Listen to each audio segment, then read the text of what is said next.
times were different then than they are now. These days, you get everything handed on a plate these days, but back then in my day, because I come from a big family, there was 10 kids. That's a lot of kids. If that's the reason, but my mother never ever liked me. I've spent nights underneath the bed, scared that she'd be coming up to kill me at night time. Those sorts of threats. Was this when she was drinking? Apparently, I got taken away from my mother at one stage. They had big families because, there's no condoms or nothing them days. There's no condoms? Tied to the clothesline? Yeah, on leads used to be tied to the clothesline so we wouldn't run away or anything. I can never remember ever being picked up by my parents, like for a cuddle like you, kids got picked up and you remember it, eh? Being this old and being able to reflect on your childhood, though, it's quite ugly that but that's the only sort of things I can remember. Yes. I just wonder sometimes where a lot of things have been blacked out, so I don't remember. Do you still have any childhood friends that you stay in touch with to this day? No. They've all faded away. Do you have a bucket list at your age now? Well, there is, but I'm not saying it on the radio. Not saying it on the radio. Cars, and if I sold them today, I'd be a millionaire. Yeah. All those cars. Collectors. The guy that you swapped the vehicle with killed the Bilge He's like a long-standing New Zealand cold case. Yeah, it's a long-standing cold case. The people involved with that situation. It's been on television a few times and that. But yeah, that was my involvement with that crowd. A lot of people going through these Catholic schools were abused and sexual predators are in them and all the rest of it. Did you ever come across anything like we're in the year 2026. What do you think the year 2050 is going to look like? Do you think we're on the brink of World War III? So you spewed up like liters of blood. Yeah. You were seizuring almost, and it was an ugly experience. So at that point, I'm wondering, is Granddad think this dying? will be last day there? Yeah, I know. What don't you like about the modern era?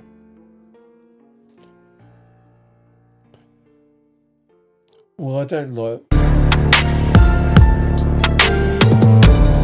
Where you from?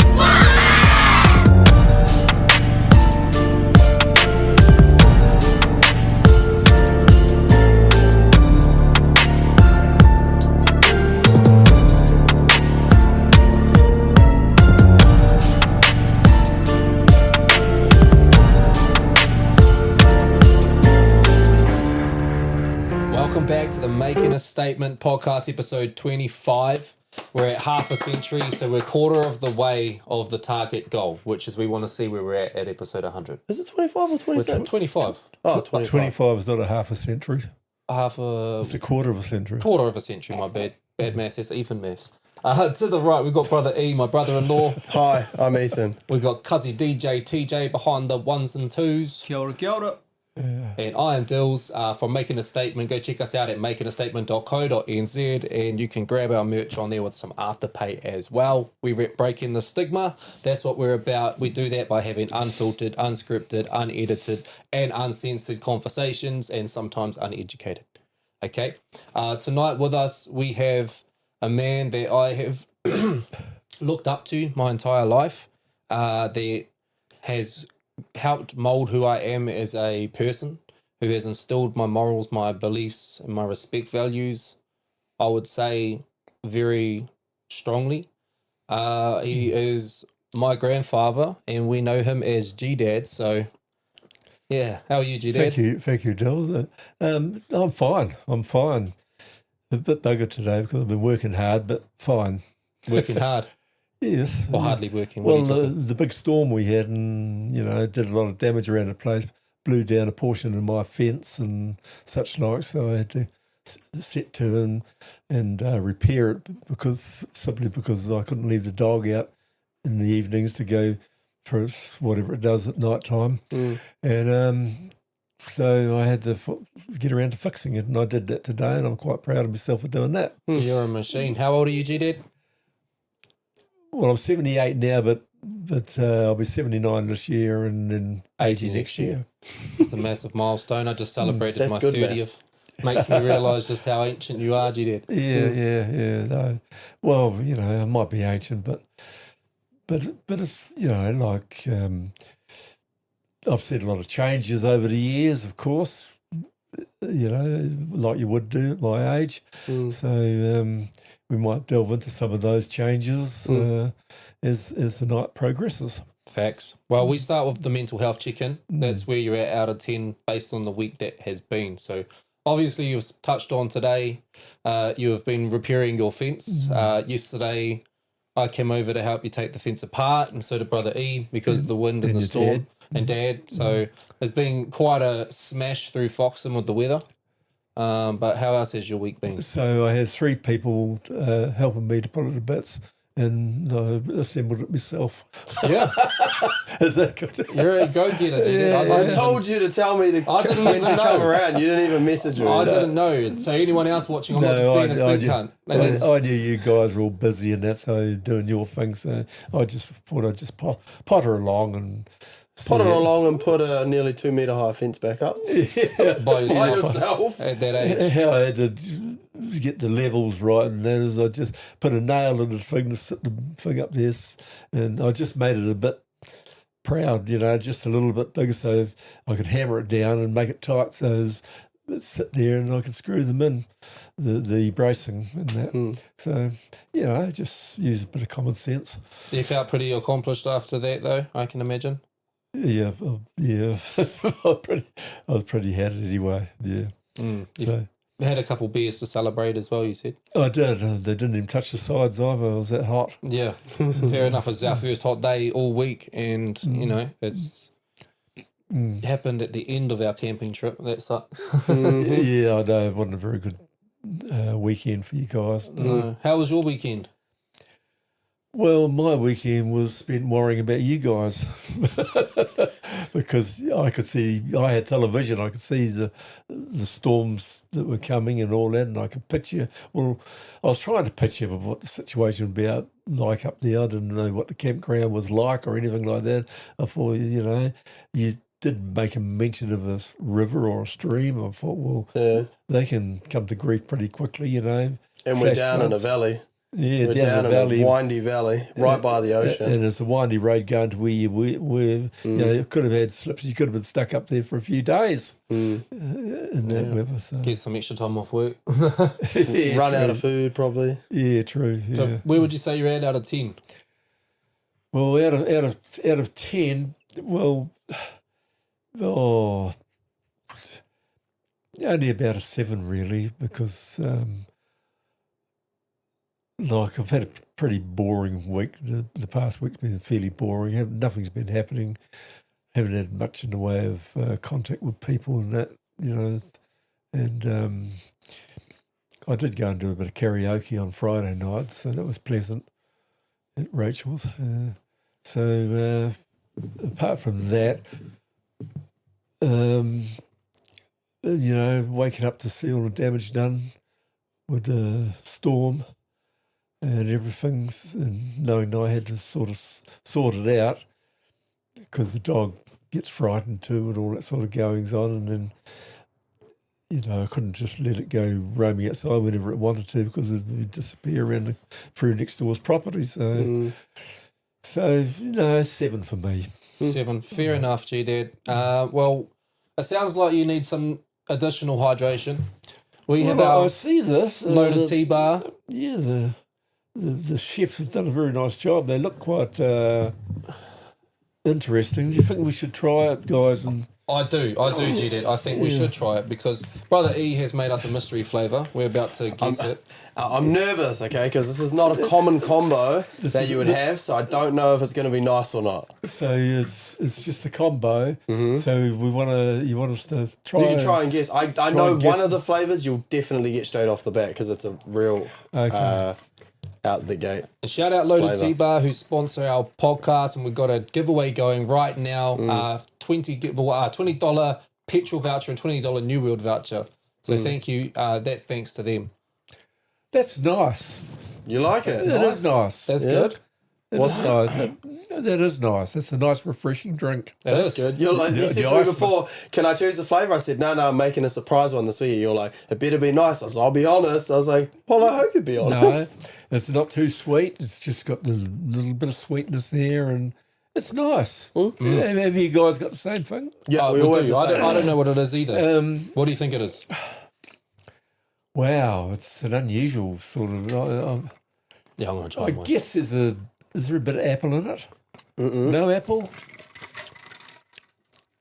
I didn't make it too strong. That is yum. That's good. It's nice. I like it.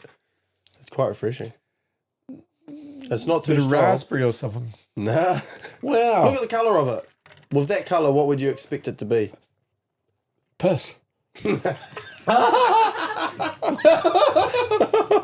What? Facts. That's unhydrated piss. It's a pretty good answer. I mean, it does look like that. Well, I can guarantee it tastes a lot better. Have you picked up the flavour yet?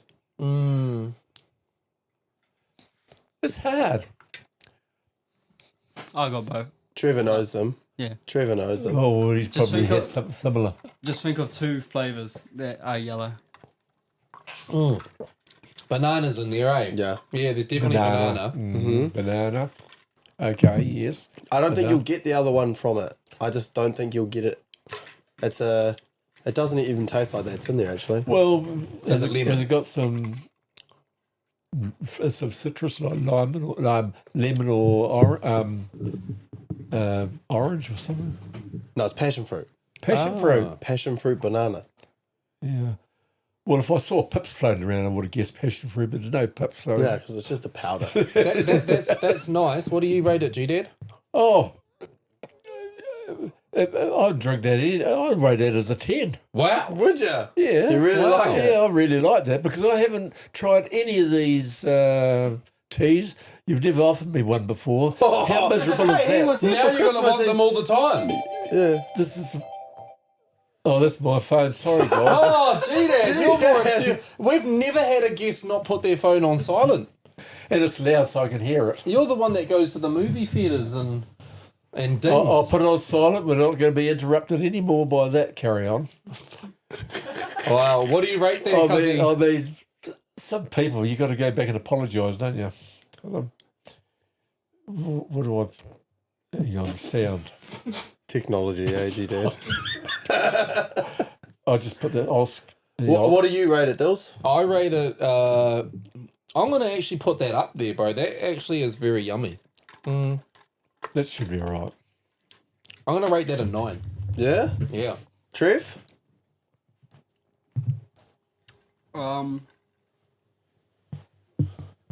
I'd rate it a 9.5. Yeah? It's actually pretty good, yeah. I quite like it. Nice. It's not up there with the other flavours, Yeah. but it's still up there. Yeah, I'm going to go 8.75. That's Not quite a 9. Specific. Not quite a 9. It's not 8.5. It's Specific. almost there. Yes, because you I got your like it. favourite. You don't want anything to beat your favourite, Nothing do will you? beat my favourite. No. Nah, but see, I wanted to use the banana because she just brought us up a new packet last week. She came up with the Anita episode. So go check that out Go if you and check that haven't. out. It's a very strong story from Anita talking about going into foster care at 6 months old, getting hooked on meth at 14, and then going through abusive relationships, etc. But she brought us up some new flavours and one of them was banana. And I hadn't even opened the packet yet. So I was like, I want to do banana, but I like mixing flavours. So what do I do with it? I was like, it's not common to put passion fruit with banana. So I was like, So shout out Loaded T-Bar. outs. You can go Yeah. check them out on their website. Use Making a Statement as your code and you can get a discount. They taste nice and our guests seem to enjoy them. Gdad, that's your first time trying it. You give it a 10 out of 10. Yeah, 10 out of That's a 10. good start for you. So when I try some other ones one day, if They they're got to live better up to than that. I'll have to give it a 10.5. So, okay, facts. do you know what I just thought about? You know how you watch those podcasts sometimes and they have like the code and it pops up on the screen when you say it? Yeah. You should do that. Yeah, I know, but again, Because it's then just you, extra. 'cause you have to make sure you specify it's making a statement, all capitals. All caps. You're making a statement. All caps. Cuzzy DJ TJ, 21st this weekend. Where are you at out of 10 right now? I'd be excited. Yeah, I'm low key excited. My week's been better. Like, it's better than last week, that's for sure. So, yeah, I don't know. Except for the storm, nothing really happened. To be fair, just tree fell down at my place. Oh, that sounds weird. tree fell down at my place, and tramp moved like maybe 2 feet. But yeah, didn't go to work yesterday, so basically chilled. So I would say like maybe an 8. Didn't go to work because of the weather? Like, Yeah, what had well- happened? Well, roofing you can't go to work Yeah. if it's windy or rainy, and especially in that condition. And also, the road to Palmy was blocked off, so Yeah. there's no way I could have gone. Yeah, we got hit pretty hard. Did you sort that tree out? No, it's still dead on my lawn. Oh. Still just there. Being a home, living in your own one, that's your mahi now. Have fun. A couple of farmhouses that we have, a couple of farms that have like little houses for the farmers to live in. They've had trees go through them, fully Through the crushed house? their houses. Yeah, Shit. fully crushed them. Just Himatangi. Wow. Like Fint's still got They his still haven't got power power. over in Yeah. Hamilton. And Logan's not no There's power. a few people that don't. Yeah. Yeah, Sanson. Mm. Where you at out of 10, buddy? Ooh, I've had a pretty up and down last week, I would say. Relatively all right week at work, and then finished work early on the Thursday, packed up, got ready to go camping. Had a good time camping. It was fun. Pretty shitty weather. Sure. Facts. At the start, I was real pissed and didn't want to be there, and I was angry that we even went. And then I put my tent up and it flooded instantly. So we managed to, luckily, the campground lady gave us the cabin that was just up the hill from where we were sleeping. So we pretty much were in the same campsite right next to them. But we were in a nice, cozy, out of the weather cabin. So it was good. Good for son as well, because obviously he's only young. So It was right has next to to be. us as well. Yeah. That was so convenient. If they got flooded out, they would have all been in there. Yeah, with we us, talked don't we worry about talked that. about, we were It was- talking about contingencies. Yeah, Mum and Dad's tent was getting flooded. Like, that was just actual factual. This tent was getting flooded. Yeah. So we had to go buy a tarp, put the tarp up over it, because we had torrential rain the entire first night. And then we made a plan that if we couldn't keep their tent dry, they were going to come into our tent. But we had already planned ahead that if our tent was getting any damage, we were all going into their cabin, That barely fit us. which and had like the a girls. double bed and a single air mattress, and that was packed out, eh? Yeah. So it would have been interesting. Yeah, we would have to probably put a double bed on the floor and then we'll just try and snuggle in somehow. I don't know, but yeah, no, it was hectic. But and then we got back. The weather was terrible back here. We got evacuated on the Sunday, and basically they said, you guys got to get out of here now, or you aren't getting out of here. So we rushed in the rain to pack everything up real quickly. And got back. We all decided we're just going to camp out at our house, Marae style. So we put all the mattresses throughout the house, and the kids all went in one room, and Dills and Fint went in the lounge, and his parents, or Man and Warren, went in the room, and it was good. We had good fun, had some feeds, and played some ball games and stuff, and we're together for the bad weather, and Bars. together for the bad weather. Yeah. You're coming through with the bars. I don't mean to. I'm not a rapper. Not a rapper. But so that happened. Anyways, my fence broke. Now I've got insurance coming out to sort my fence out, because I'm not just going to put it back together, because Which it's the front fucked. one? Yeah. I didn't notice It's it all broken. wobbly now. No, so it hasn't fully come down, but it's to the point that the whole fence, because of the move, so it broke one middle piece, and then it destroyed the integrity of the rest of the fence. So the wobbling, all the piles have come loose. Heaps of the boards have come off. The irons pulled off of some other bits of the fence, and I know. detached from the concrete posts, and so even with that happening, I'd say I'm still probably like an 8.5, 9. I'm a little bit tired from the long weekend. We stayed up late pretty much every single night. I was pretty hungover You on drank? the Sunday. Yeah, we did drink. You did Well, convince me to drink. no, you guys don't generally drink. You just let your hair down for this weekend for Dylan's birthday weekend, and camping and everything. You just went out of your way this time to have a couple of drinks. Yeah, it was fun. I wouldn't say I drank heaps. I think I had maybe 6 or 7 beers, and then I might have had a little bit of gin, and then I was like, Ah.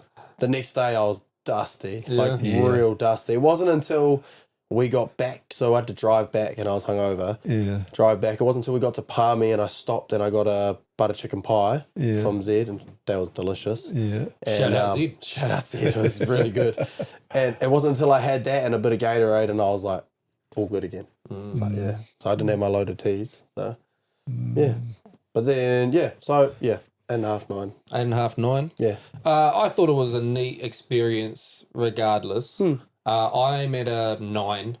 It would have been probably up there at a 10 if everything went to plan. If the weather was good. I'm going to say 8.5. I'm at 8.5. Yeah, torrential rain the first night.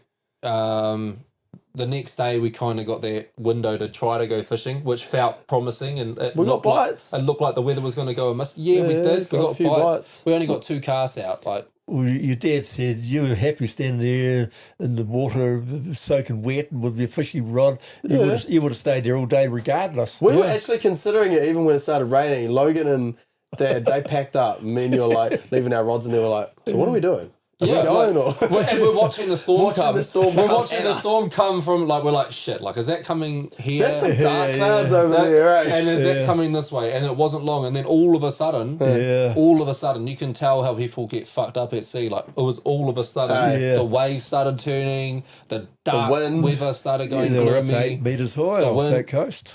8 meters swell. Yeah, that's crazy. That was pretty high. Yeah, we were like standing there, and it was like far in the distance. And Logan goes, "There's a dark cloud over there. I wonder if it's coming this way." And I was looking at it. I was like, "No, I think it's going that way." It's all right. Wishful thinking. And like 5 minutes later, the lighter cloud behind it was gone from this to this, and I was like, "I think it's coming this way." And then all of a sudden, the waves. We noticed the waves were getting the whole way weather turned in like less than 5 minutes. And then it started raining. We're like, we should probably pack up now. So we had some pretty, wet experiences. Mum and Dad's tent got wet. They had chucks cloths where the hill came down to their tent. They had chucks cloths all along. They're trying to soak up the water. A sandbag towel barrier of chucks cloths. We just did what we had to make do. But my biggest thing there is it wasn't just the weekend. It was the whole experience and everything leading up to it. We had planned this camping trip for my 30th, and because of that, we test drove. We made use of our gear in the weekends leading up to, and we created memories, had experiences, and had fun.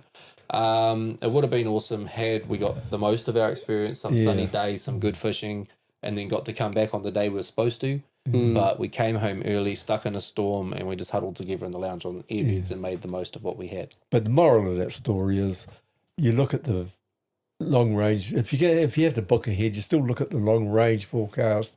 You could tell that was coming. It was forecast for quite a while.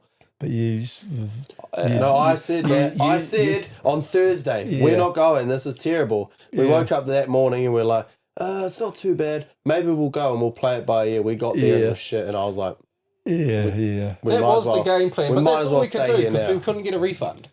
We got a refund on the last night, though. We got a refund for getting evacuated. Is it Waipariki Beach Holiday Park? So thank you for offering the refund. But for anyone that wasn't aware, this is the same holiday park I went to over the Christmas period, if you guys were tuning into the podcast, and we had to evacuate because of the weather alert as well. And so maybe we shouldn't go there because of the weather. Got a bit of bad luck on what's going on there, but we'll find some other places.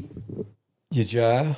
I did say a bit of a swear word at the start. 50 cents every time we swear on this podcast. It fills our Rangatahi jar. This goes back to the youth in our community, a cause, a event, something to give back, whatever it might be.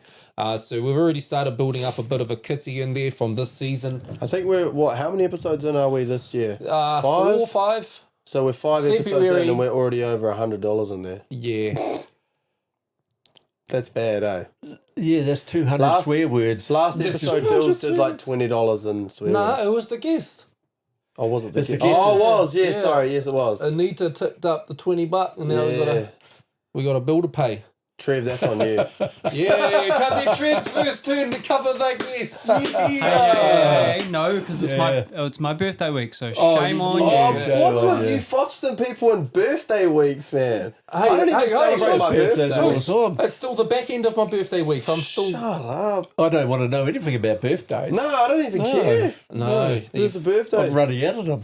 Yeah, that's not a good way to put it. Hey, Gdad, we kick off with a hot topic before we talk about the journey between the years. Yes. Our hot topic, you would know you've put something in the jar. Our guests every episode put something, a mystery something, can be anything, on a piece of paper, and they drop it in that jar for us to read in a future episode and discuss it openly. That's what we do, breaking the stigma. Uncensored, unfiltered, unscripted, and unedited, sometimes uneducated.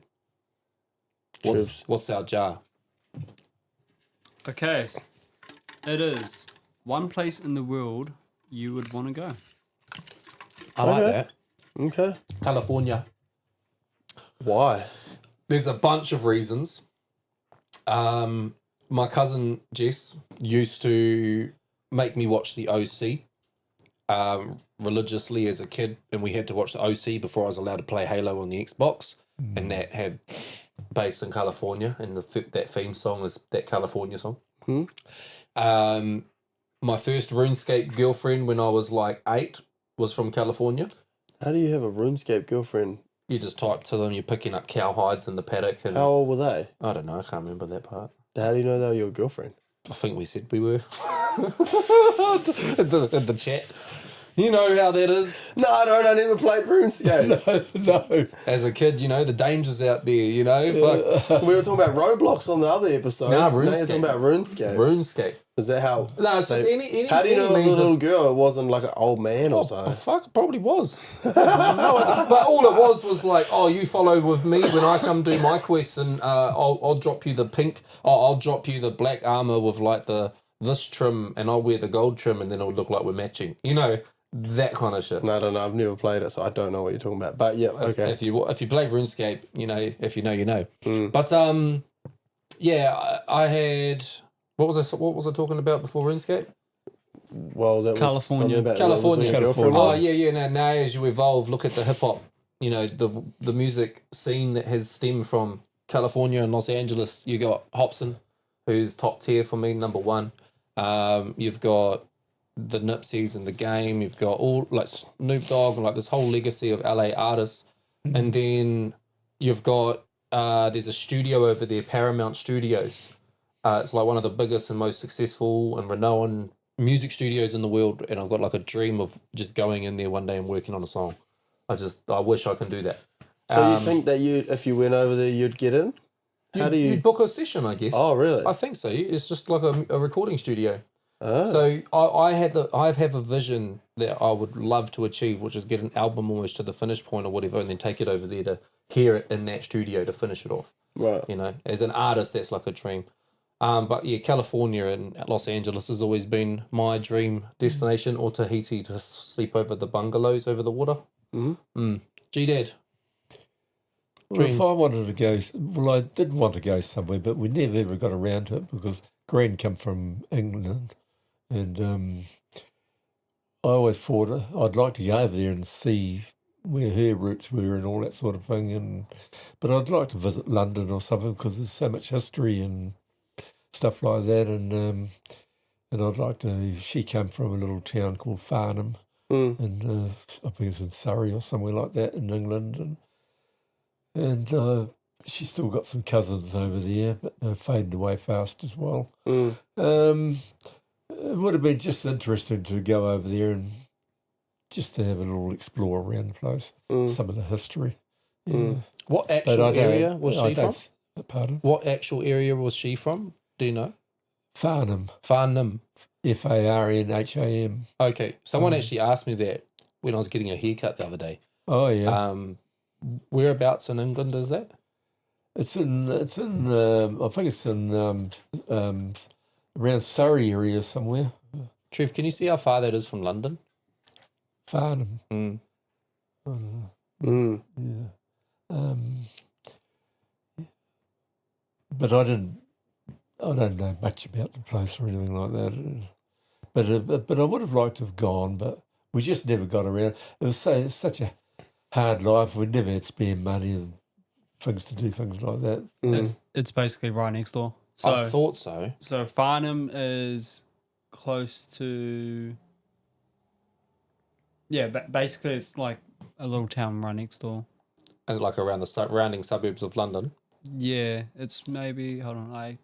It's not far from London. Where did Jack the Ripper used to kill people? That was in London itself. Yeah, because I'm pretty sure I remember Gran telling me a story about Jack the Ripper and where it happened and stuff like that, not being far from where she lived. Yeah. That's why I was like, where is that? You know, connecting those dots. So that must be What time was that? 1800s, eh? Yes. He She killed prostitutes. she she always used to tell her stories about the bombers going over when she was about 2 or 3 years old, and when the Germany was bombing London, and it must have been hair raising for a little child, eh? Mm. You know, The what's gas happening. masks, I think she said, eh? The gas masks, the smoke, Yeah, gas the masks. alarms, the sirens, I mean. When I was a kid, I used to go up and tip rummaging because there's some good stuff up there. In those days, they had a better class of rubbish than what they have now for some funny reason. It was good stuff. Good stuff was up the tip. You could rummage around and get stuff. Oh, well, I found a gas mask up there one day and took it home. An old World War II gas mask. And, you know, things like that, typewriters, and, you know, there was interesting stuff and good stuff for making a trolley. You know, you get good prams up there, and then you could put them to bits and make a trolley and that sort of thing. How yeah. old were you at that point? Oh, probably would have been about 9 or 10 years old when I started doing that. I used to go up.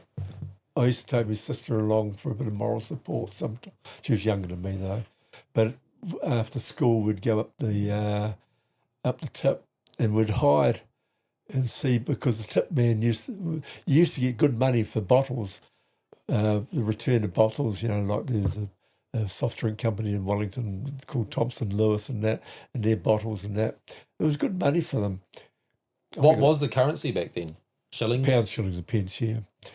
And but we got a bit crafty. You see, we didn't rummage for the bottles ourselves. Too much work looking around for the bottles. So the tip man used to do that.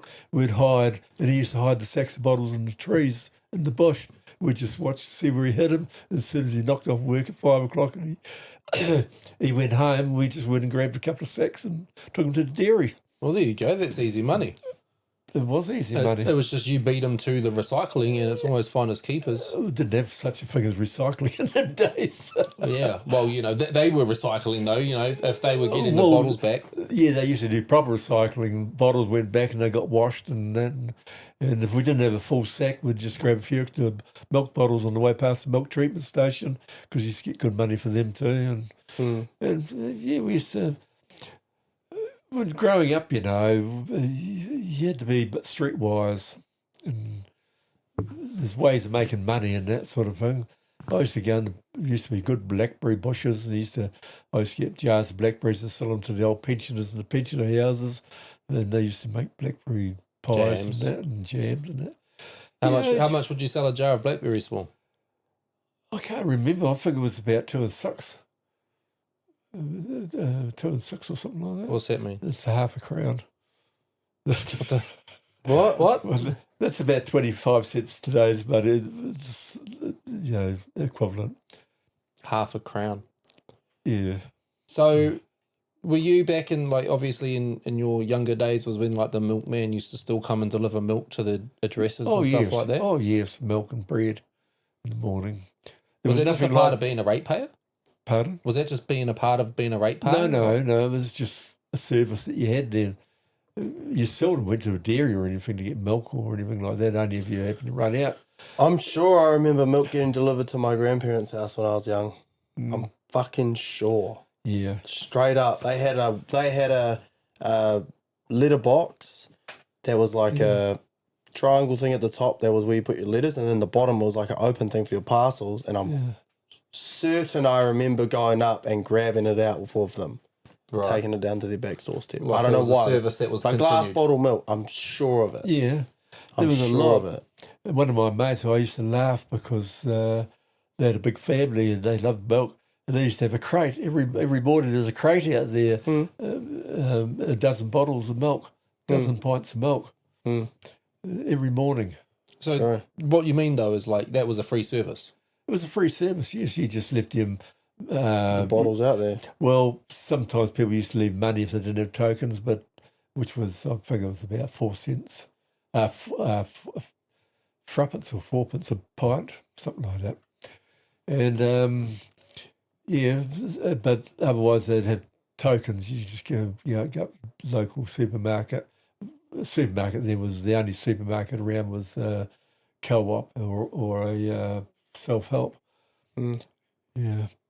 I thought self-help was help yourself. I used to go there to help myself sometimes because it said You're a bit of a self-help. hustle, eh? I was a hustler when I was a Why kid. do you tell me? You always have told me off growing up for hustling in my different means. Yeah, but because times were different then than they are now. These days, you get everything handed on a plate these days. But back then, in my day, because I come from a big family, there was 10 kids. That's You a lot know? of kids. It's a Fi- lot of kids. 5 girls, 5 boys. So it was the survival of the fittest. You know, back then, I come in the middle, and unfortunately, they're mostly gone now. There's only out of a family of 12, counting the parents. There's only 4 left now. So they didn't live to ripe old age like me. Most of them nowhere near it. So What makes you different? Do you think there's lifestyle choices that you've made? because of my lifestyle choices, I used to eat all the proper things, and I didn't get anything handed on a plate or anything like that. I used to go around with a sack raiding orchards and that sort of thing, and getting apples and pears and whatever, carrots out of people's gardens. And I sit there eating this. I ate all that proper good food Right. because I wasn't treated very well at home. So, yeah. So just before we move away from the currency, what was your first wage? £5 a week. You can break that down. What's that? This money. Well, £5 would be, what would that be? £5 would be, well, no, it must be $10. Okay. Trev's a story in a currency conversion. Yeah, $11.26. $11.26. Yeah. So that was your weekly wage? Weekly wage was $11. I left school. I wanted to get out of school because I was useless at school. And I've come home from school at the end of school, went over to the factories. There was a new factory just opened up over the back from where we lived, not far away, about 2 miles. And I went over there asking on the door and knocked on the door and seen this personal officer, as you did in them days. And oh yeah, we've got a job here for you. You start tomorrow. So left school one day, started the next day. £5 a week, and my mother wanted £4 board. So how old were you? 15. 15. Yeah. And On my 15th birthday, I started work, you stopped going to school. and I stopped going to school. How was schooling going? They said, you won't get us leaving. You got to give notice. You're not going to get a leaving certificate and all that. I said, I don't give 2 hoots. I'm going, and that's that. Yeah. But because things happened in my young days, you know, like when I first went to school, I went to a public school, which was just over our back fence and that. And I was there for a year, and then my parents said, my father wanted, because he was Catholic, my father wanted me to go to the Catholic school, St. Michael's in Taita. So after already doing a year, I got sent there on the first day of school after the holidays, and I got sent there, and without any supervision, no parents going with me or nothing like that. Just get going and go and see, you know, ask somebody. So You sort of like enrolling yourself, you mean? yeah, I went into the hallway, and a nun come along. She said, "Oh, hello. Is this your first day?" And I said, "Yes."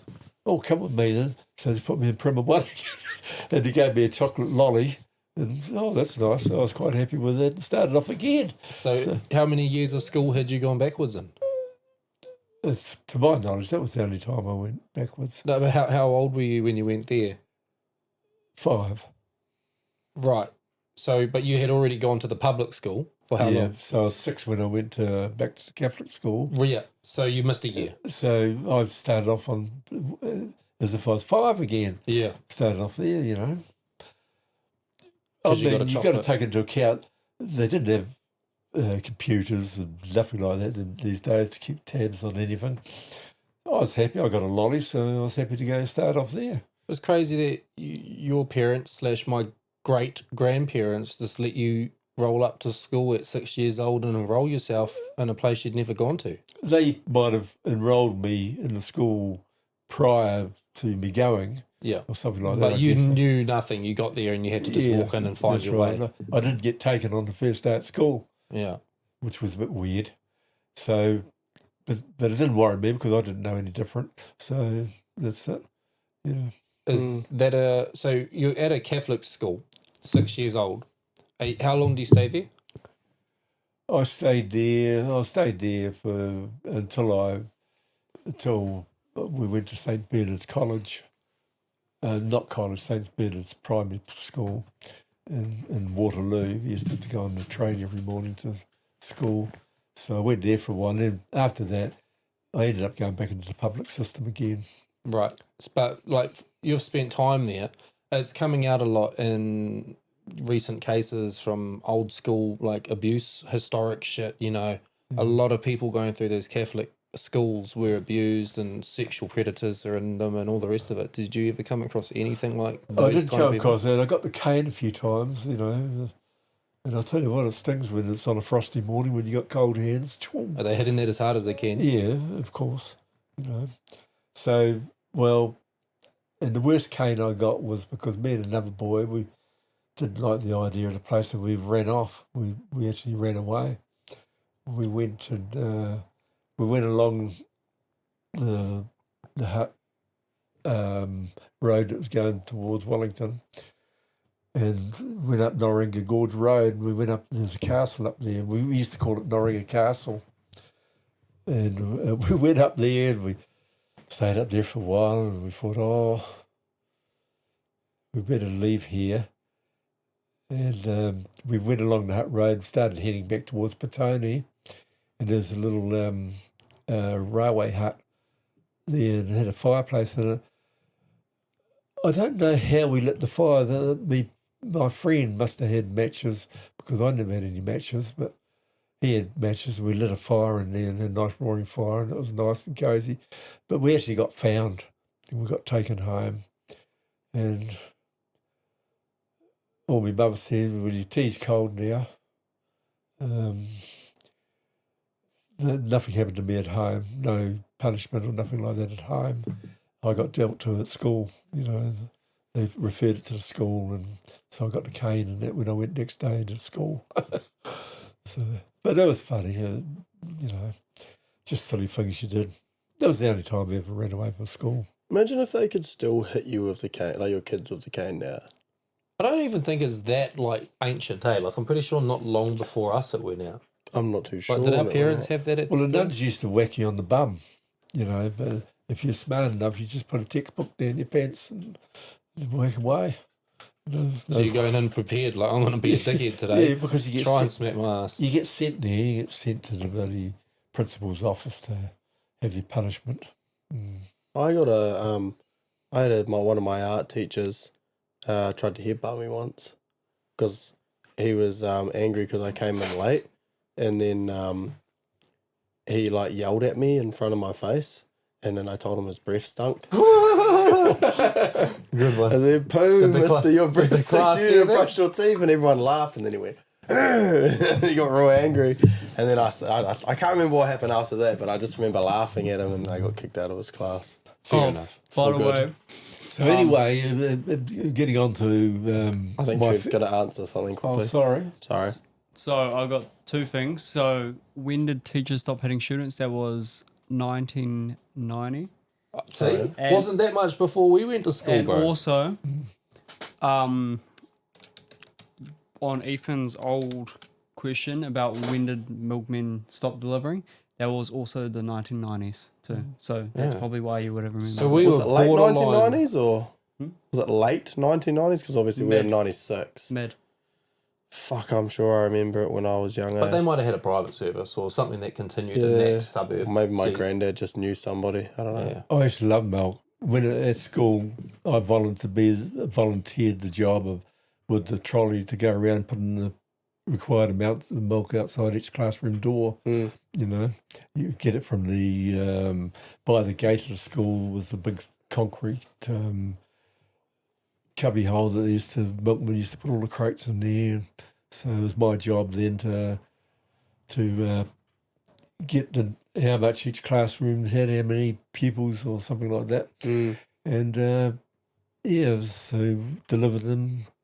I'd rather do that than anything else. I didn't like doing sports. If sports were on, I'd go and volunteer go around collecting the rubbish bins, emptying the rubbish bins and things like that. With a trolley. That was better than doing sports. I was like the opposite. Yeah, I'd but do anything except that. If there's sports on, I'm there. I'd wag class to go and watch some sports. I took 2 PE classes. So I had high performance PE and sport and rec. There's 2 different classes. I had to sacrifice the amount of credits I could get because a lot of the exams are the same. But it meant I could have 2 PE classes during the week. I left in year 11, so I didn't get to the high performance, but I did the outdoor education as well as the sports, which is kind of similar. Like did a lot of recreational stuff, which is cool. Why were you trying to get out of sports? As you're somebody that sits at home and you watch cricket, you watch you watch rugby, you watch sports all the time. Because I wasn't very fit. I wasn't very fit, and it wasn't until I was 16 that I was diagnosed with ankylosing spondylitis. This is real bad arthritic of the spine and everything. That's a young age. I never used to like it because it was coming on slowly when I was a bit younger, but by the time I went to get diagnosed for it, they called it plantar fasciitis to begin with because I used to get swollen feet and that to begin with. Oh, that's plantar fasciitis. Come into this room. They sit your feet in some water, put some electric shock treatment in there, which would make your feet go, tense up, release, sit there for an hour or something while this is happening.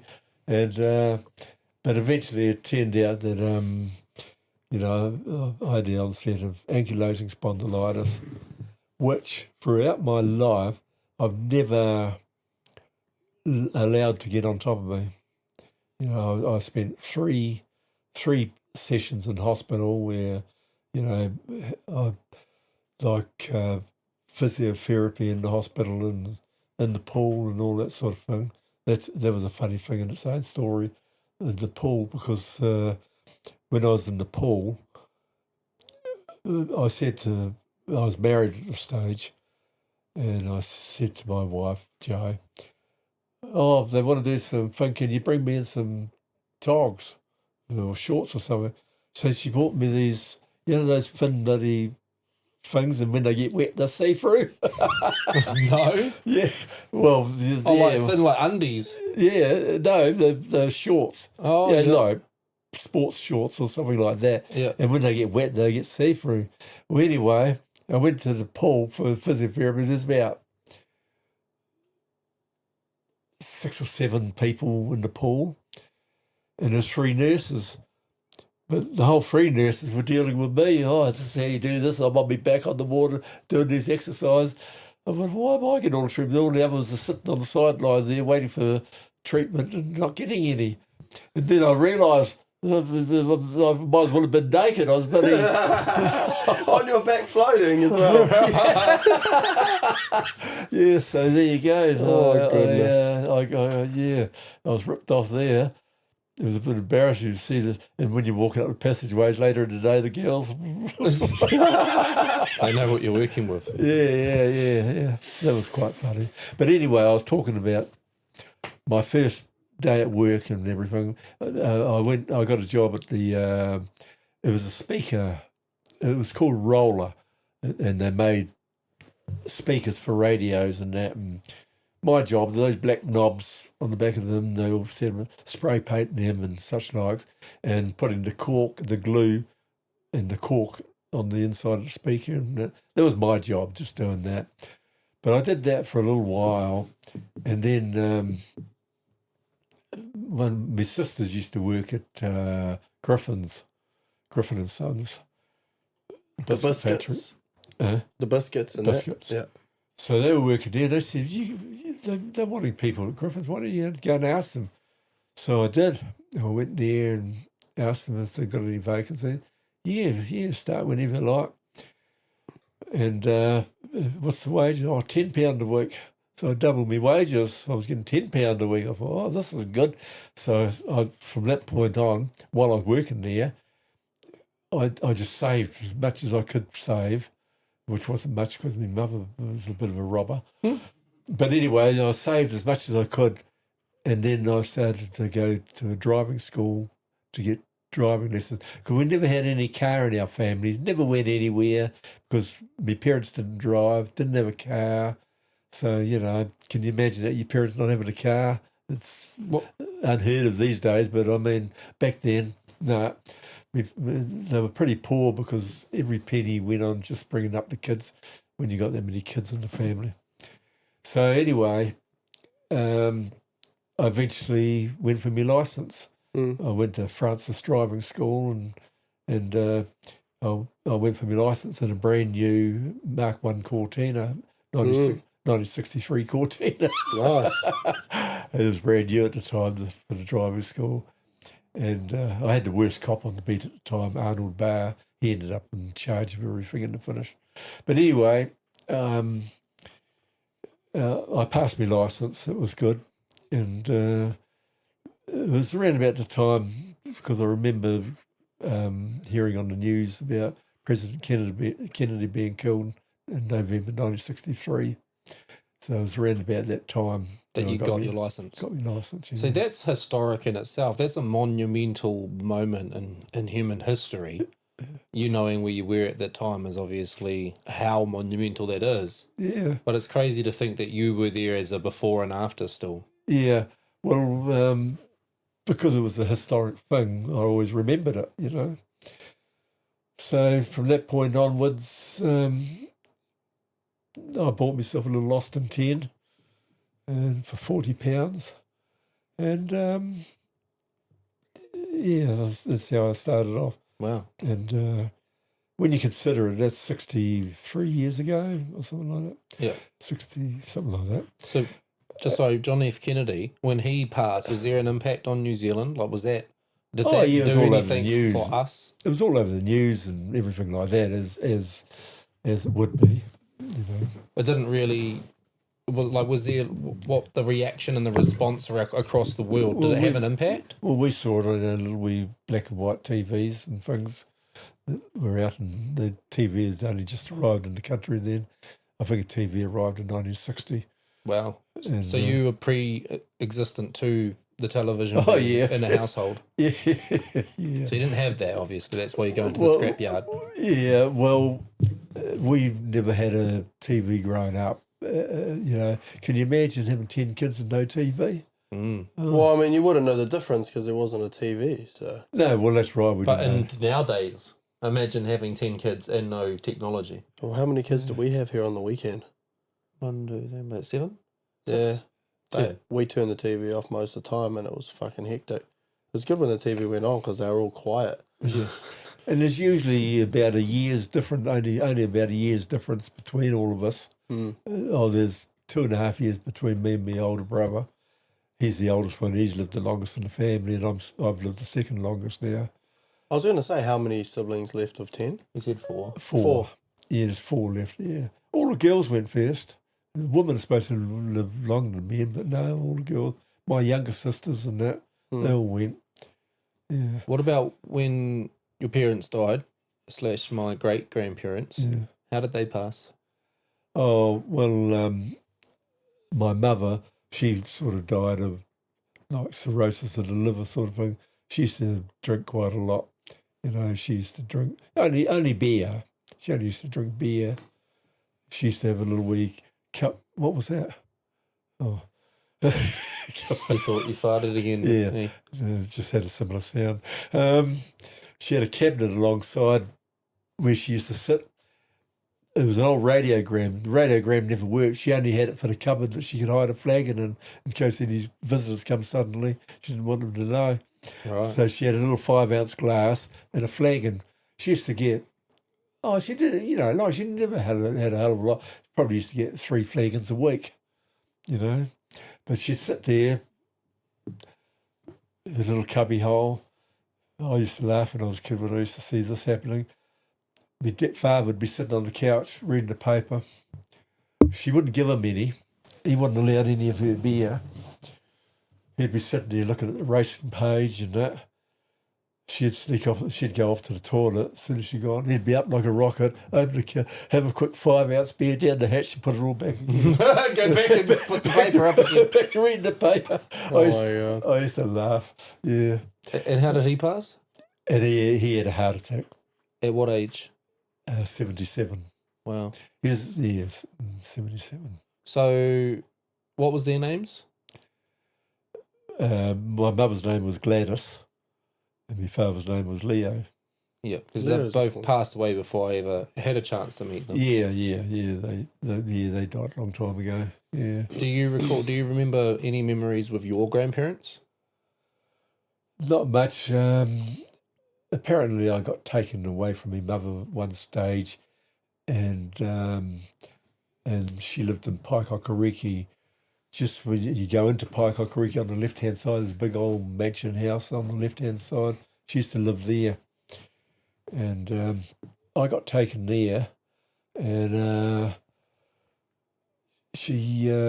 I just remembered was because I hadn't been on a train really by that stage. I was pretty young.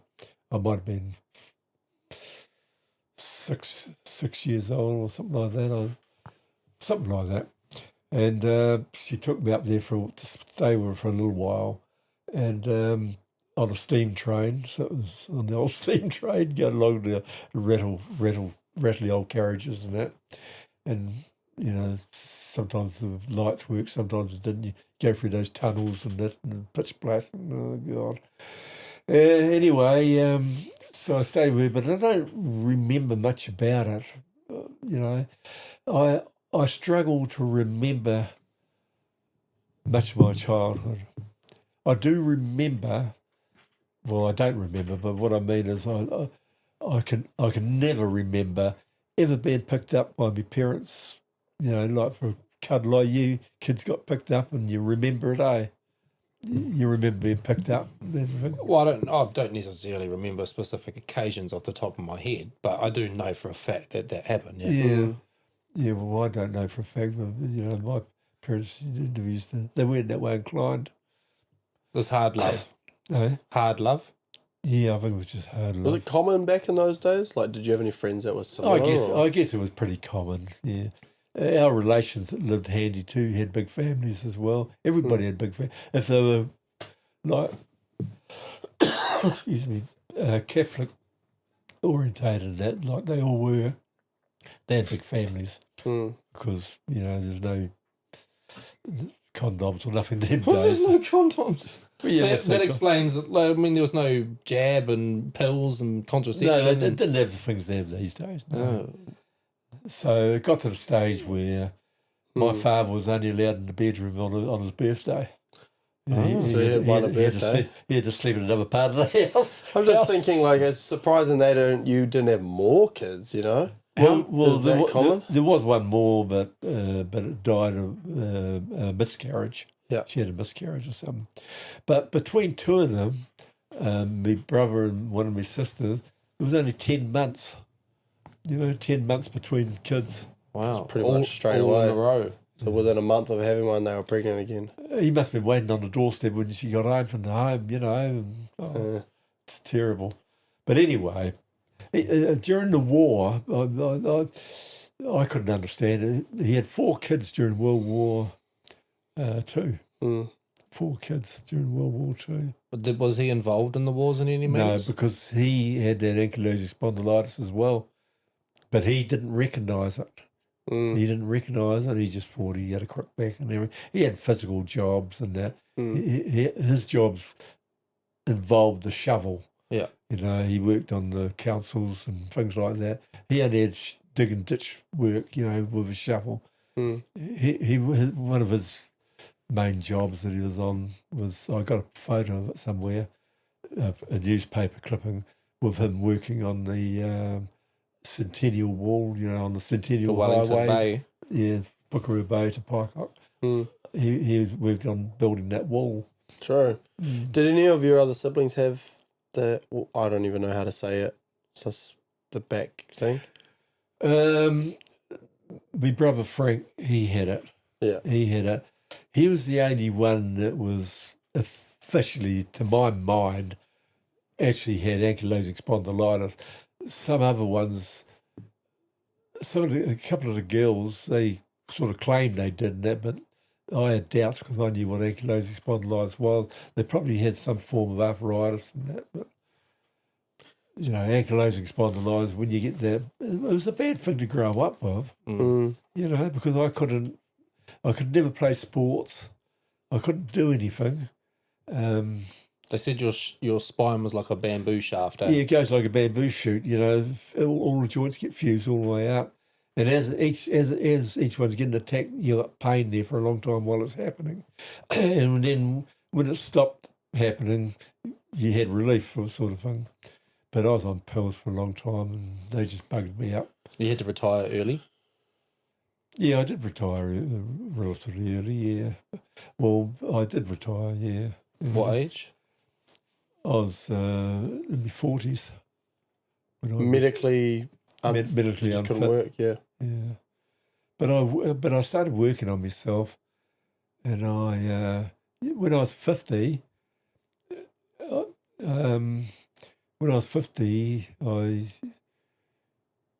I did weights and things like that. Started off, people used to laugh at me because I couldn't lie down on the thing straight because I had to have something under my head to prop me up a bit to do my weights. I started off about 40 kilograms and got up to 118 kilograms. So that was pretty good. At 50 years old, that's insane. Yeah, Billy said to me one time, he said, God, you're probably the strongest man in bloody Foxton for your age, because I used to do those, 40 kilograms or something on the bar, just stretches and down behind me, up and down, and all sorts of things like that.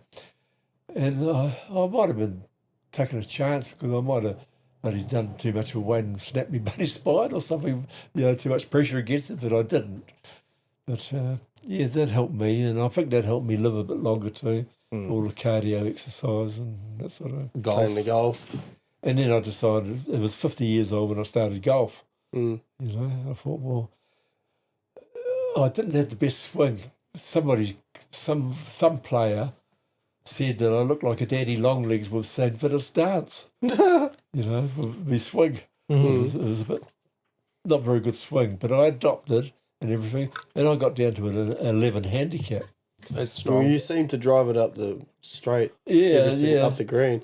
And what do we say every time he hits it? Boring. Just plays it straight up the middle. Straight up every single time.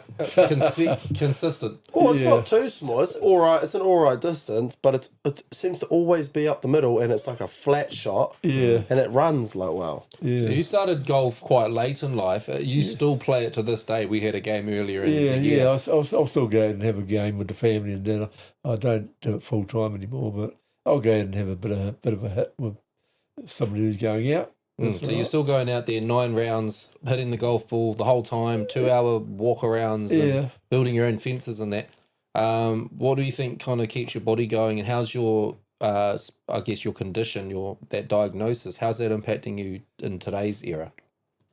Every now and again, sometimes I get a bit painful and a bit sore, but it's not too bad. It's just about, they reckon, or they said that when you got it, you got to get it basically before you turn 35. If you turn 35 onwards, you're not likely to get it. So I've still got a fucking chance. No, you haven't, because you haven't got the B27 gene. Oh, I got the blood test today. The blood test told us that I couldn't get it. Yeah. You got to have the B27 gene as well to get it. So, although my father passed it on to me, I don't seem to have passed it on to anybody, my kids or anybody.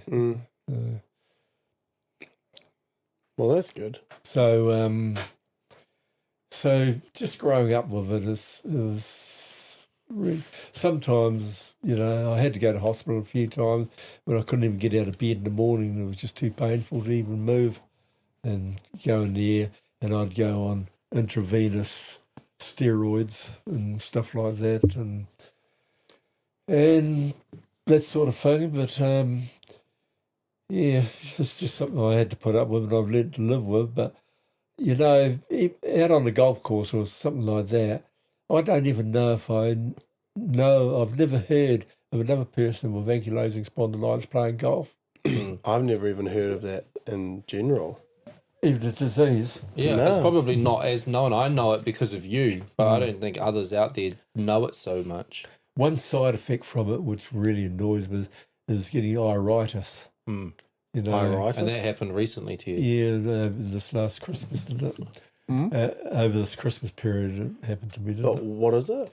Iritis, it's an inflammation of the eye. Yeah. And if you leave it too long, your eye will go white and, you know, you lose your sight. Yeah. So usually... Oh, actually, I do remember that. Yeah, we did talk about this. Yeah. So basically, as soon as I get iritis, I just go straight to the... I used to be able to tell them I've got iritis before they could see it on me, you know, because I know the symptoms and everything like that. And I'd go to the eye clinic. I've got iritis. They have a good look. No, it looks all right to us. No. About 2 days later, go back. Oh yeah, you got iritis. You know. And it happened over Christmas. And basically, I seen you on your way to the hospital. Now I let it go a bit longer than I should have, because I've got trouble with one eye at the moment where a membrane is stuck to the back of the retina, and I'm going to the Wellington Hospital on Monday because it's the only hospital in the world, in New Zealand, that deals with this eye problem and can do an operation on it eventually, which is a pain of an operation. I'm not looking forward to that at all, but we'll see what happens. But I've got to go and have an interview first. So I'll go and do that. And but it's so annoying. You get it, and then you got to have a treatment every hour, every waking hour. You got to put a drop in your eye every waking hour. For a week, you got to do it every hour. For the second week, you got to do it every 2 hours. Third week, every 3 hours, and then after that, for another week, 5 hours every 5 hours, and then 3 times a day, and then right down to once a day. And it takes all those weeks to recover from it. Did you change your mind on the surgery for the eye? Because you had said you weren't going to get it, your eye. I've got to go and have a... Well, I should go and I did the first time because I thought, God, I'm too old now. I can't be bothered. It's a horrible operation. So what's happening? Like what's happening in, like you said, what's going on, but what's it doing to you? Like, what do you notice? Well, most of my vision, when I'm playing pool and that now, my cue looks like a slight banana. Actually, I think I remember you mentioned that a couple of weeks ago. And the pool table, I swear, that corner goes further away and it goes off on an old. It's just, things look a bit warped. Warped, yeah. So do we look warped sitting here? Yeah. A little bit? Yeah, but no, you're not, because you would be if I shut my right eye and looked at you. Dylan's going that way, but yeah, it does have an effect, but it affects my vision full stop. And that's why I gave up golf, really, because when it comes to putting, it's the left eye, because I'm right-handed, it's the left eye that you're looking up towards the hole, and I was missing it by a bloody mile all the time, and Frustrating. so I gave up. So You should just play to the green. Pardon? Play to the green and give yourself 2 shots. Yeah. But anyway, so it's getting annoying. And over Christmas, when I got iritis, it was in that eye. And I thought, perhaps it's just that playing up and that. So I let it go longer than I would if I didn't have that problem. I would have known straight away and gone and seen a doctor. But I'm almost on the verge of being too late to see him. You know. So I went to the Palmerston Hospital, sat there, and they didn't. The doctor that was on call was servicing Wanganui area, and anyway they rang him up and he said, "Oh no, I'm doing Wanganui today." So I sat down there. I'd already been there about 3 or 4 hours, And they said, oh, it might be about another 8 hours wait because the place was packed. I went, oh. I said, well, forget it. I'll try again Monday. Forget about it. And I got home and the eye specialist rang me. He said, oh, how'd you get on with your eye at the hospital? I said, well, I walked out because I was fed up with bloody waiting because he said, no, you can't do that. Can you get over to Wanganui? You come straight away. You come over here and I'll be there waiting for you and we'll go straight in and sort that out. Warren took you Warren took me over, yeah. And so I went straight over there. There was only 3 people in the emergency room, waiting room. And I thought, if I ever have a serious break of leg or something, I'm going to go to bloody Wanganui Hospital. It only takes an hour to get there and you get seen pretty quickly. That's sad to think. It's better than staying 12 hours in that one up here. Yeah, and that's what they have attached to them because that's the experience for most. It's crazy. Yeah. Gdad, I want to go back to your working days. No, not quite. Your dad passing away at 77. You then being at the age of 77 and then obviously onwards. Is death on your mind at all? No, only so far as I know. I can't have very long to go. It's against the law of averages. I mean, out of a family of 12, there's 4 of us left. I got just an older brother, but all the rest are younger. I mean, I obviously never got the short straw anyway. So I'm just wondering, well, why should I live so much longer than everybody else, you know?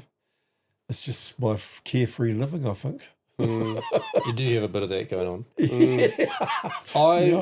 I remember a traumatic night at your house where, was it your gallbladder? Yeah, that was the gallbladder. And that was pancreatitis and that. Yeah, so you spewed up like litres of blood. Yeah. You were seizuring almost, and it was an ugly experience. So at that point, I'm wondering, fuck, is Granddad this dying? would be last day there? Yeah, I know. So, I mean, have you had those moments in your life where you've gone, I'm going to die? Well, over the last couple of years, I went to hospital 3 times in an ambulance because I just had funny turns. Those, what are they called? TI something, where there's just like a mini stroke.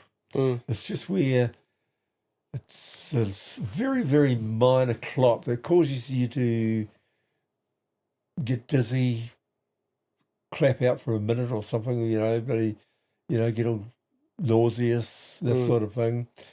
It happened to me at home one day, and it happened to me at the vets in Levin. The vets had the ability to get the ambulance to me, and God knows what. And I vomited all down me. I just clapped out, and I didn't know what was happening. And by the time I get to hospital, by the time you sit in the waiting room and waiting for everything to be done, you recover. And you just carry on. They go doing all the tests and everything's fine then. So I get that from time to time, but I know now that it's... But they did... I read up on it. They said it's a precursor to a major stroke sometimes, you know, when you get those little ones like that. Sometimes it can be a big one later. So the clots obviously, do they like just get bigger, or how do the clots form just randomly? Yeah, I don't know what causes the clot, but it's just a blood clot, you know.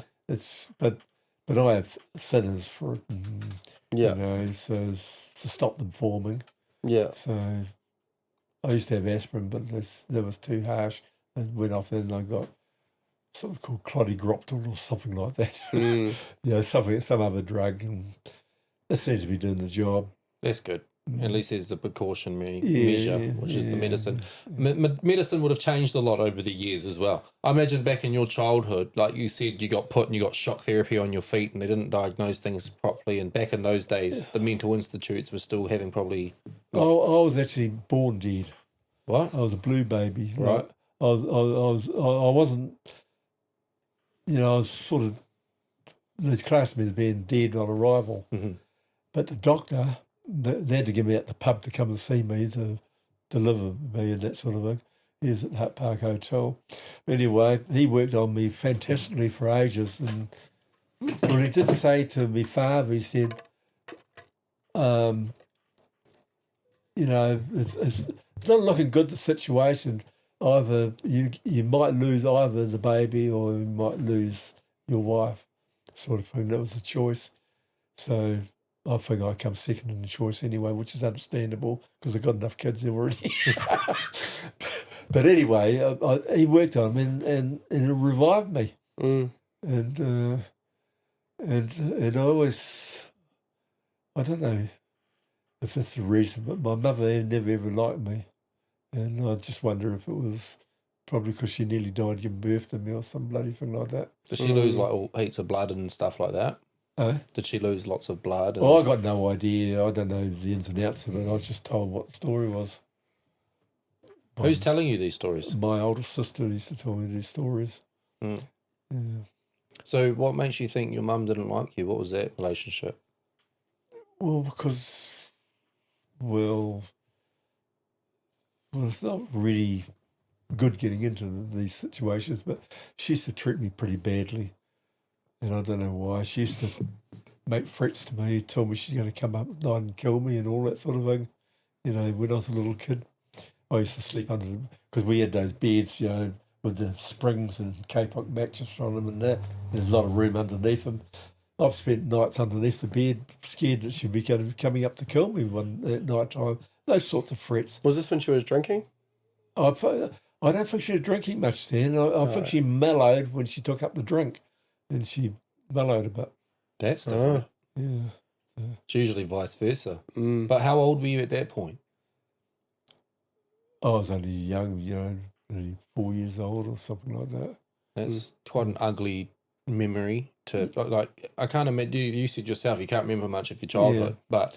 I might have been a little bit older sometimes. It's hard to say exactly what age I was. Yeah, being this old and being able to reflect on your childhood, though, it's quite ugly. But that's the only sort of things I can remember. Yes. I just wonder sometimes where a lot of things have been blacked out, so I don't remember.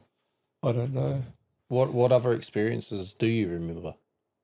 Well, I remember, you know, we weren't allowed inside. If it was fine, we had to be outside. We weren't allowed inside. You know, the kids go in and out like they do these days, willy-nilly, but in them days, you get outside. You only come in for your meals and that's it. You had to stay outside.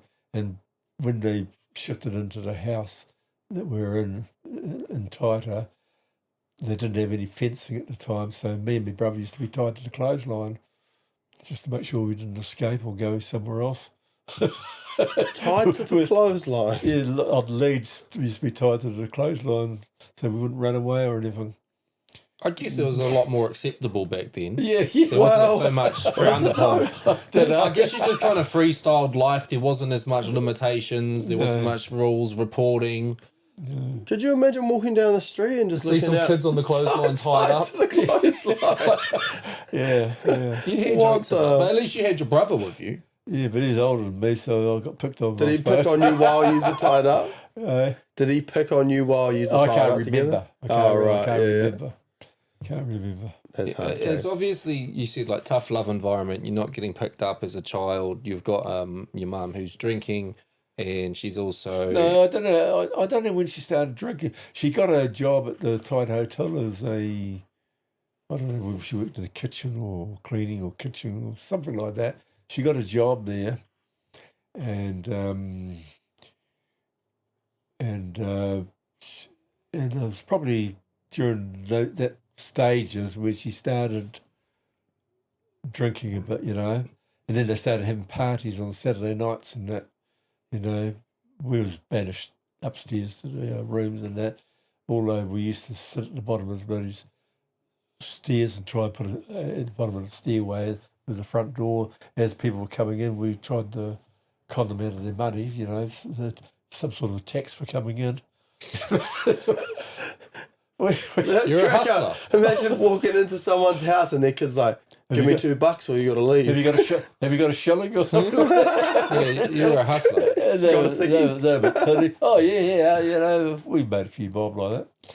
But anyway, they used to have a 4.5 keg, and they used to have the wooden bung in it for the tap, and it was sitting on the bench. Well, one day I saw a glass sitting there. Oh, it's half full. I think I might have a go at that. Nobody's looking around. So I grabbed the glass and down the hatch. Yeah! It was the hair stuff that they dipped their combs in. The girls were dyeing their hair. Oh. They were dyeing their hair. They dipped their combs in the stuff to some sort of dye. Yeah. Yuck. So that'll teach me for... Wouldn't have that been like chemicals and shit? Yeah. Like bleach, Yeah, probably? wouldn't have. That's probably why I'm still alive today. I've had some... Fucking bleach cleaned up your Got rid system. of all the bugs. Yeah. cleaned up. Yeah, so... I guess that's why they tell kids, or tell parents, watch what your kids do because they will drink it. Yeah. So anyway, I don't know. I when I was about 11, or 10 or 11, I got sent to live with my brother-in-law and sister. Well, going to stay with them, I was I was only treated like a slave. Here I was. I think I was 10 years old at the time. So I call him my brother-in-law. My brother-in-law, he was only 10 years older than me, 11 years older than me, and my sister was about 10 years older than me, the older sister. They lived in Paikokariki. So they had an old Morris 8, and he had to get to work in the morning, so I had the alarm clock. I had to get up at 5 o'clock in the morning to get him up and make sure he woke up and went to work. That was my job every morning when you working days. I had to get up and go and make a cup of tea and everything and take it into him and make sure he woke up and got up to go to work. We having to do that at 10 years old. And after school, I had to go along the beach, collect the driftwood, just bring all the driftwood home, put it behind, stack it behind the shed. And they stayed there, I don't know, well, about a year after that, they moved out. They bought a house in Horowhenua. So leaving there was about 2 or 3 truckloads of bloody firewood behind the bloody shed. The next people we got use of and that. Because you had collected it all. I'd collected it all, yeah. Collected it all there. But one time I got really fed up. A friend of mine came up because his parents were the next door neighbours to Neville, my brother-in-law, when they lived in Taita, and they're out visiting, and I was a friend of this boy from that age, and anyway, we got sent down to the beach to get cockles, pippies out the sand. We got a half a sack full. We took him back because he said he was going to give us 10 shillings if we got this thing. Where's the 10 shillings? Oh, no, I was only joking. Oh, yeah, okay. As soon as they went looking, we took them down, tipped them back in the bloody sea. We're going to have, we didn't get hiding or nothing. But. Fair enough, though. But just speaking on pippies and whatever, cockles, one thing that we were talking about recently is there's less of them. Like, you go to the beach, you can't find pippies nice and easy with your feet in the sand anymore. I guess most of it's contamination and that is... Contamination, pollution, over-consuming, recreational and commercial fishing, destroying and damaging the ocean. So what kind of change have you noticed throughout the years from start to now, in the wildlife and stuff like that across New Zealand? Are you noticing less of and more impact to our species and stuff like that over a lifetime? Actually, I don't really see much. I don't see much of a change in wildlife to then to now. I don't recall seeing much change at all in it, really. What have you noticed changing the most? What have I seen change? Oh, well, there's a lot of subtle changes in just about everything, really, because... Oh, sorry. Oh, get comfortable again.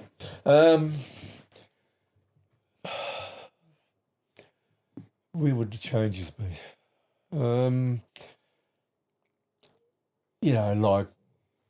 running a car and everything, like I've said on my first thing, it was really cheap to to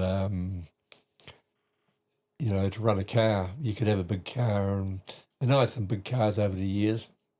It was really cheap to run, no problems at all. It's gone up so many 1,000%. From when because like in the, it used to be something like 8 cents a litre or something like that. Of petrol. Yeah. And now we've got electric now cars. $2 something. $2.50 something. $2.50 now. Goes up near $3 a litre, but the dollar currency has also changed as well. So the price of running the car, but also the technology behind the vehicles have changed a lot. Yeah. What else has changed? Well, of course, you could work on cars in the old days. You can't work on cars anymore. They're too technical, way too technical to... Electronics and that. But we used to take motors out of cars, gearboxes out, and, we used to do them up quite well. There's a couple of stories like that involving cars, but like the time when I was about 17 or something like that, I had a 39 Chev, and they just built these new netball courts down by not far from my house, about a half a kilometre away, or half a mile. And they built this, and so me and the boys, a couple of my mates, we thought, we'll pop down there and see how we get on with these girls, So we were there, and we managed to chat up some, and they said, oh, yeah, they'll come in the car with us. Oh, that's good. So I dropped the clutch. Hang on, what's happening? The speedo showed 40 mile an hour, because it was miles an hour in the day, but we're still stopped in the same spot. I chewed out the spider gears in the diff. And so I thought, oh no, sorry girls. That's a gap. That would have been embarrassing. So we pushed the car to my mate's place and thought, well, I'll ring around the wreckers and see if I can get another back end. So spent the day doing that. And Hutt Park Road Auto Wreckers had a Chevy back end there and diff and that. They come as one part. They come as the diff and everything in the drive shaft. And you uncouple everything, and then you just push the drive shaft into the thing, do the spring shackles and connect up the brakes and everything. But the brakes was the problem. You didn't have YouTube either. You just playing with it. No, you had to ring around on the telephone, ring around and look in the phone book and ring up. But anyway, I got the diff, but prior to that, I buggered up one of my wheel cylinders in the front wheel. It was the right-hand one, that's right. The right-hand front wheel. And it was corrosion. And I tried to have a look one day and tried to undo the copper pipe that goes in there, and it disintegrated. I thought, oh no.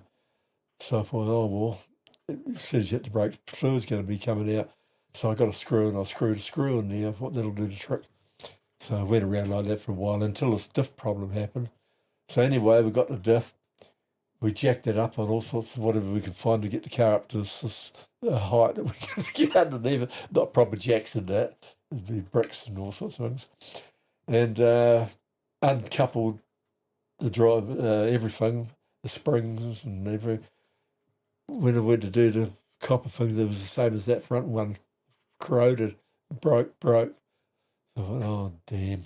So I took the thing out, put the new diff in, connected up everything we could, except for that front wheel, and the back ones are, oh, well, sorry, screw it is. So put a screw in there. So I only had one brake working on the front wheel, front left-hand wheel. Was WAFs a thing back then? Yeah, it wouldn't have had a WAF. No, but did you have to get WAFs back then? Yeah, Warren Fitness is every 6 months. Oh. Yeah. So did you take that for a WAF, or did you just sell it on? I sold it on and got rid of it. Did the next person know what was wrong with it? Oh, yeah, they just wanted it for parts and that. Oh, yeah. But anyway, we got it going again and everything. Well, that's good. Now, me being a driver, I knew how to drive it. All you had to do is just grip the steering wheel hard and press down slowly on the brake, and you pull it up. That's fine. Anyway, one of my mates, he said he wanted to pick up his girlfriend from Upper Hutt. She contacted him, rang him up and said, "Oh, can you come and get me?" So I'll see.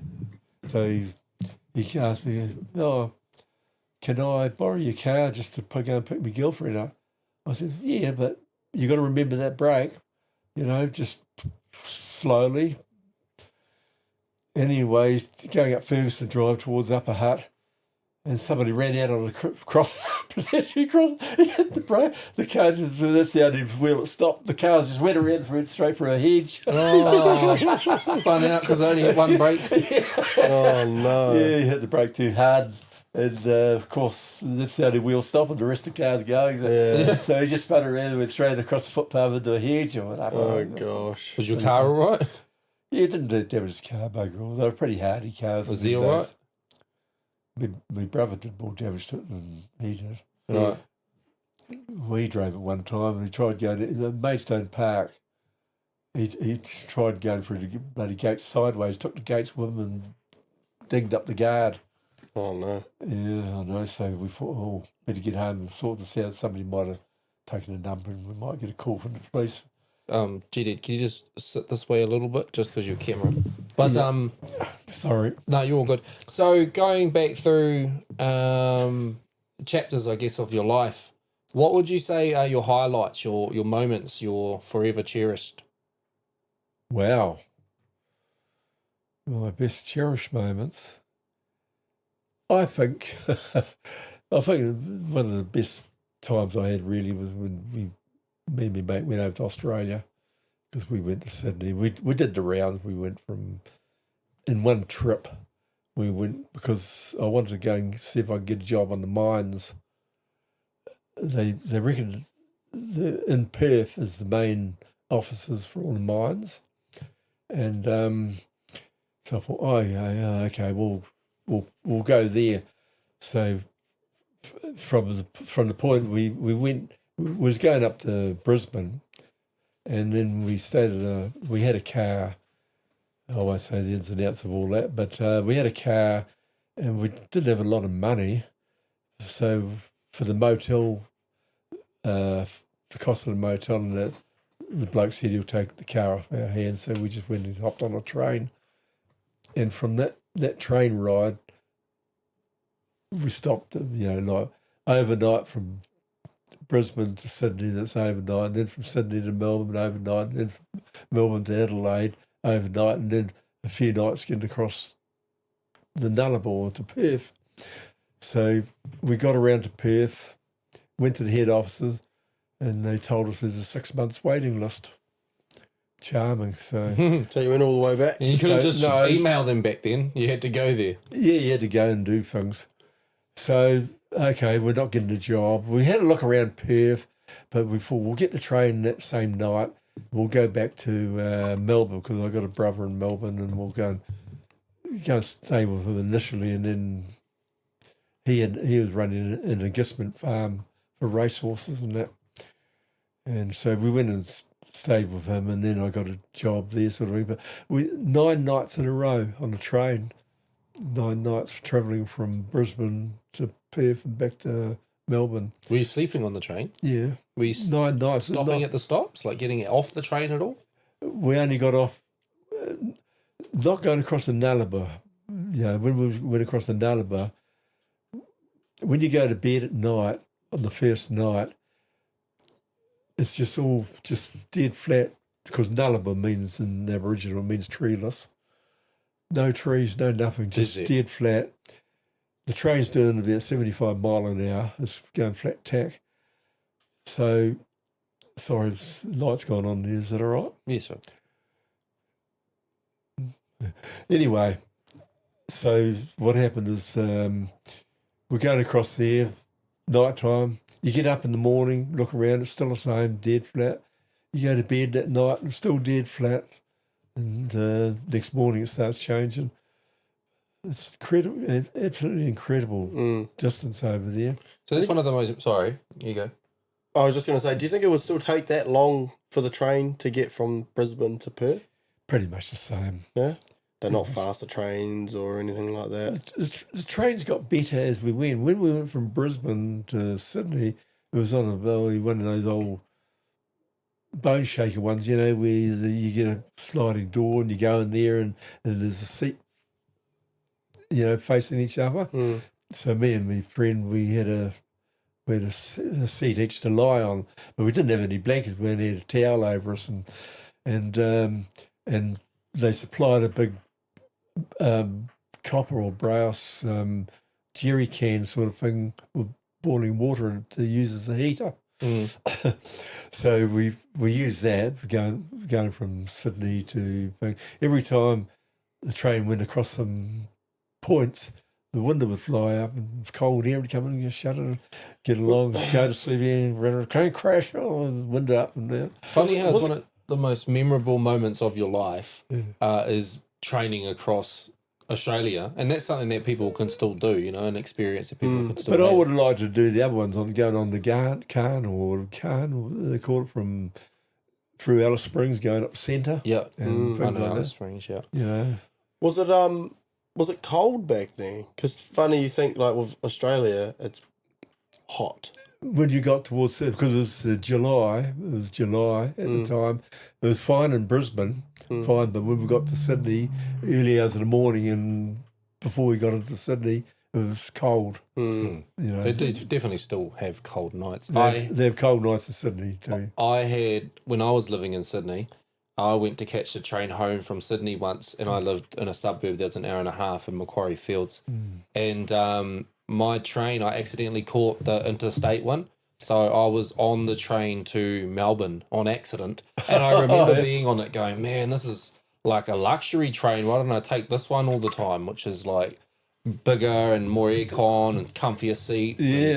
It just felt like a better train. When did you realise you were on the wrong train? I didn't realise until like quite a little bit in. I was going faster. It felt like I was going faster and missing more stops. And I started going, shit, what's going on here? And then it was like, next stop, Wollongong. And then my next stop, like, that was like an hour and a half travel past my house. So I had to go all the way. Oh, you remember Blacktown? You would have gone to Blacktown? Nah, Blacktown was a different direction. Oh, yeah, because I did that one time. When we was in Sydney, it said 10 cents, because pounds and shillings was only the tail end of 1967. In July of 67, the currencies changed from pounds and that to dollars and cents. So anyway, it was 10 cents for the city circle. And I thought you just hop on the train and it went around in a circle and that's it. But apparently no, you're supposed to go from Circular Quay to Central Station, hop off there, get on another train, go back to Circular Quay. But we're dumb Kiwis. We thought, no, city circle, you just go in a circle. So anyway, we're sitting there, starting to look a bit countrified. We thought, this is a long ride for 10 cents, you know. And we went out to Blacktown. Yeah. Yeah, and thought, we better get off the bloody train. This is not right. Something's wrong. I had a couple mates from work live out those ways. So it's like the opposite direction. But Yeah. I wonder if the Sydney trains, if we ever went on some of the same trains over there. Because some of the, if you didn't get the powered trains with the aircon, and you got the old school ones that just had a little window and the yucky seats, and you just got hot box in the heat. Those are disgusting. So any other memorable moments, highlights of your journey through life, Gdad? Not really. Favourite memory other than your time in Australia? No, we come back again. And then I went over again with a different mate. We had some good times over there, but hard times because we never had any money. But we got good jobs and we did all right eventually.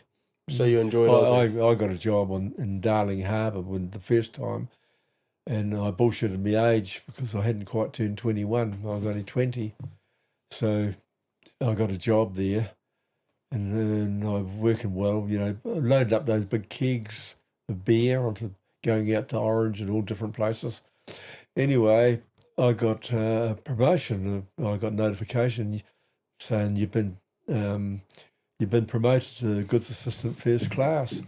Now, goods assistant first class, they just have the job of stamping the dockets and then give the other workers do all the work, and you just handle the dockets and stuff.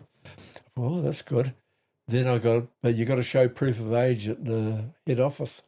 You couldn't get your promotion. No, I left. Rather than get found out on a lie. Yeah. I mean, if I had a guy there that said, okay, I was nearly 21, I would have been all right, I'm sure, but I was a bit scared then. I thought, should I better not let them know I was lying, so I left and went and worked elsewhere. What brought you back to New Zealand? Sort of like homesickness. I didn't like being away from family and that, really. I just like my familiar surroundings in New Zealand. Didn't like being over there that much. Do you still have any childhood friends that you stay in touch with to this day? No. They've all faded away. One of them went up to the Whangarei area, Titeko or somewhere. And Wayne Meyer, I don't even know if they're alive. I just don't know. They haven't heard from them for years.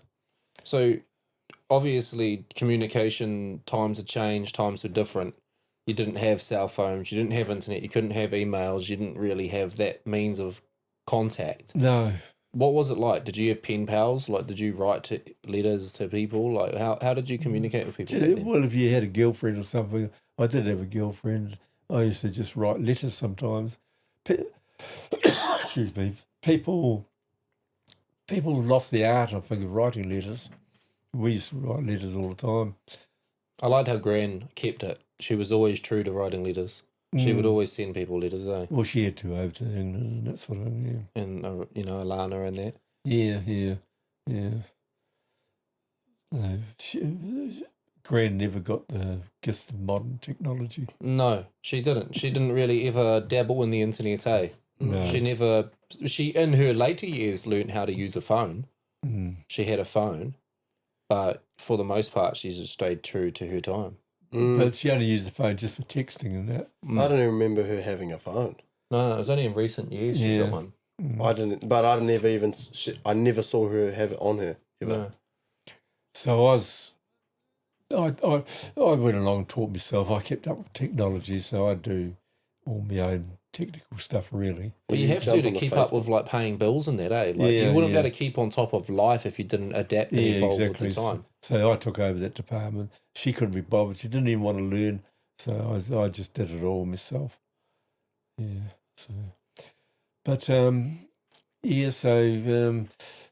but like you say, changes.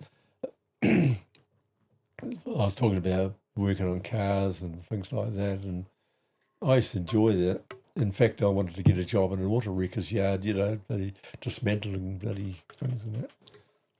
Makes sense, as that was your line of work. What is that? What you wanted to be when you grew up, kind of thing? Like as a kid, that's what you wanted. I would have liked to have done it, but I didn't actually get around to doing it. Why? You were so good at that field of work. It was your low key expertise, your downtime, what you enjoyed doing. Why did you never go for a line of work like that? I don't know. But anyway, I had some cars that if I sold them today, I'd be a millionaire. Yeah. All those cars. Collector's editions. Chevs, Dodges, and God knows what. Beautiful cars. Yeah. Do you have a bucket? Do you have a bucket list at your age now? And would having a new car like that be on there? No, I did have till sort of recently tell me I had troubles with that, and I'm not even sure I'll pass me next. I got to go like next year. I got to go and get my license again, and every 2 years after that. But I'm not even sure I'll pass the eyesight to get my license. Unless I have this operation in Wellington, I've got a year or something to do that. So, what was my question again? Bucket list. Bucket list, yeah. So, is there anything else on the bucket list, undriving related? Undriving related? Well, there is, but I'm not saying it on the radio. I don't even want to. Not saying it on the radio. I don't know if I want to know. No. So there is a few bucket list things that he. But I would have liked to have. That was my plan. Eventually, I was going to set up the house, give everybody their inheritance money, and then get a nice car for me and be happy thereafter. But it's gone out the window, really. Because of the eyesight. You can't get that car that you wanted. That and it's. I don't want to lose my independence because I do it right by myself. You know, it's just the loneliness, you know, because Gran's been gone for a bit over 9 months. And it gets a little bit on the old lonely side, particularly at night time, you know. It's hard to imagine after 53 years together. It's hard to imagine all of a sudden you wake up and there's nobody there, you know. Sometimes I think there is, sometimes I might cough and I check myself in case I wake up to Joe, she's not even there. Yeah. That sort of thing, you know, just, yeah. Having someone to talk to about. Yeah, you know, you're watching a TV program, you can't discuss it with anybody, and you know, that sort of thing. Because we used to watch some of the soaps and that, and no, that side of life's tough. You can call me to discuss it if you want. yeah. Or even just come over for a cup of tea. Yeah, I know. I'm welcome around the family and everything like that, but it's the quiet times, you know, when you know, I've already been to the family. I go home to an empty house, and at least I've still got the dog. I suppose it's something. Have you thought about like just selling the house and put like a granny flat somewhere, one of the family houses? No, that's what I mean. I like me independence too well, sort of thing. So that overcomes sort of those times where you're feeling a little bit low. Yeah. But I don't suspect I've got many years left in me, so might as well just plod on doing what I'm doing now and until the time comes, eh? What about making the most of life on the final stretch? On the final stretch? Yeah. Sell up. I don't know when the final stretch is. Or sell up and then use the I money. might live to 100, baby. My Uncle Joe did. Yeah. My great Uncle Joe lived to 104. Yeah. Imagine that, like you still being around. Like this is somebody I know. They had to go to their partner's great nana's like go visit her in the hospital. She's 100 and something. Yeah. And her daughter and her granddaughter are both passed away, and she's still alive at 100 and something. I know, it's weird. It's weird how some people just keep going. My great auntie Tamer, which I think was my Uncle Joe's sister, she lived to like 98 or something as well. Like both of them, and he was near on 100. He was like doing push-ups and stuff still. Like assisted push-ups and stuff like that. It was crazy. Doing his shopping and that. Could you imagine doing push-ups in 20 years, she did? No, a lot of people my age can't even get out of a chair without getting both arms. And I can just get up and stand straight up. Yeah, and then they jump in on the walker and the moped, which you've, with your spondylitis, never had to succumb to yet, you know? Yeah, I've never succumbed to that. And I've had hard jobs where it's painful for me to work, but I've worked through the pain, that sort of thing. Back on the subject of Gran, is there, like you guys had all the time in the world together, like 53 years is a lifetime as a couple. Is there anything that you wish you had still had a discussion with her about, or like, you know, was there anything, any stone left unturned? I don't think so. No. Like you've had a lot of private time in your own time to prepare, I guess. Yeah. No, there's nothing. There's no problems, animosities, or no issues or anything there. None at all. No. Do you do anything to stay connected to her? Do you like do anything to stay connected? How do you like keep her memory alive in it, I guess? I go through she's got her books there that she started writing her life story, but only got to when she left England and then didn't get any more done. So she started to write a life story in a book. but she didn't get around to it. What do they call that? Like a manuscript? Memoir? Or something? Memoir. So I think my nana's doing that, eh? I mean, when I met, because I'm a stepdad again, you know, we're all stepfathers. You know, this all comes with the territory. I didn't mind at all doing it. I said to her, I said, oh, I can handle this easy. I come from a big family, no problems. But Then it turned out to be hard work. it had its moments, I can tell you. Yeah. Particularly with our poor old Shane, your Uncle Shane. Oh, he is a shocker. Mm. You know, it was a hard road to hoe. But you know, that's just all in the past. It's all done and dusted. So, Sad, I guess, reflecting on life like that. It is a lot of your life is in the past. You know, you've had a lot of people around you that you've lost. And yeah. what do you think about your legacy? Like, do you think about, you know, what the impact you've had or what you've left behind? Oh yeah, as any parent, and that would it's a practice. Is that practice? No, it's No, not. that's not a practice. Shout out the Foxton Fire Brigade, who are probably about to attend an emergency. That's their siren that you can hear in the background, and that's voluntary work. And those people going out of their way to help our community. So much love to the Foxton Fire Brigade. No, see, we right from the word go, it was hard going. You know, like all I had was a car that I still owed money on when I met your gran, and we got on well, so we decided we'd sort of get together because she had nowhere to go. So we got a place in Pinehaven, and that was there for a couple of years before we got married. And that, because she had to wait for a divorce to come through and that. And but from that point on, it was really just a hard grind. I had to make sacrifices. I had to sell me Dodge Dart and get an Austin A40 van. Yep. Yep. I mean, you know. The modern day version of that is, getting a minivan, a minibus. You've got too many kids now. Yeah, no, but it was having a Hold or a Ford or something and getting a Skoda or a helmet up. But anyway, you know, we had to, and from that point on, it was basically a struggle all the way through because, you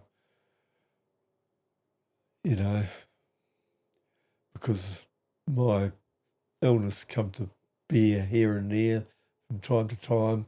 Sometimes it's cost me the odd job, and like I was working Dairy cheese and that, and in the cold trucks and refrigerated trucks, and that didn't go down too well with my arthritis, and so I had to leave that. And after we left there is when we made up the mind to come up to Foxton.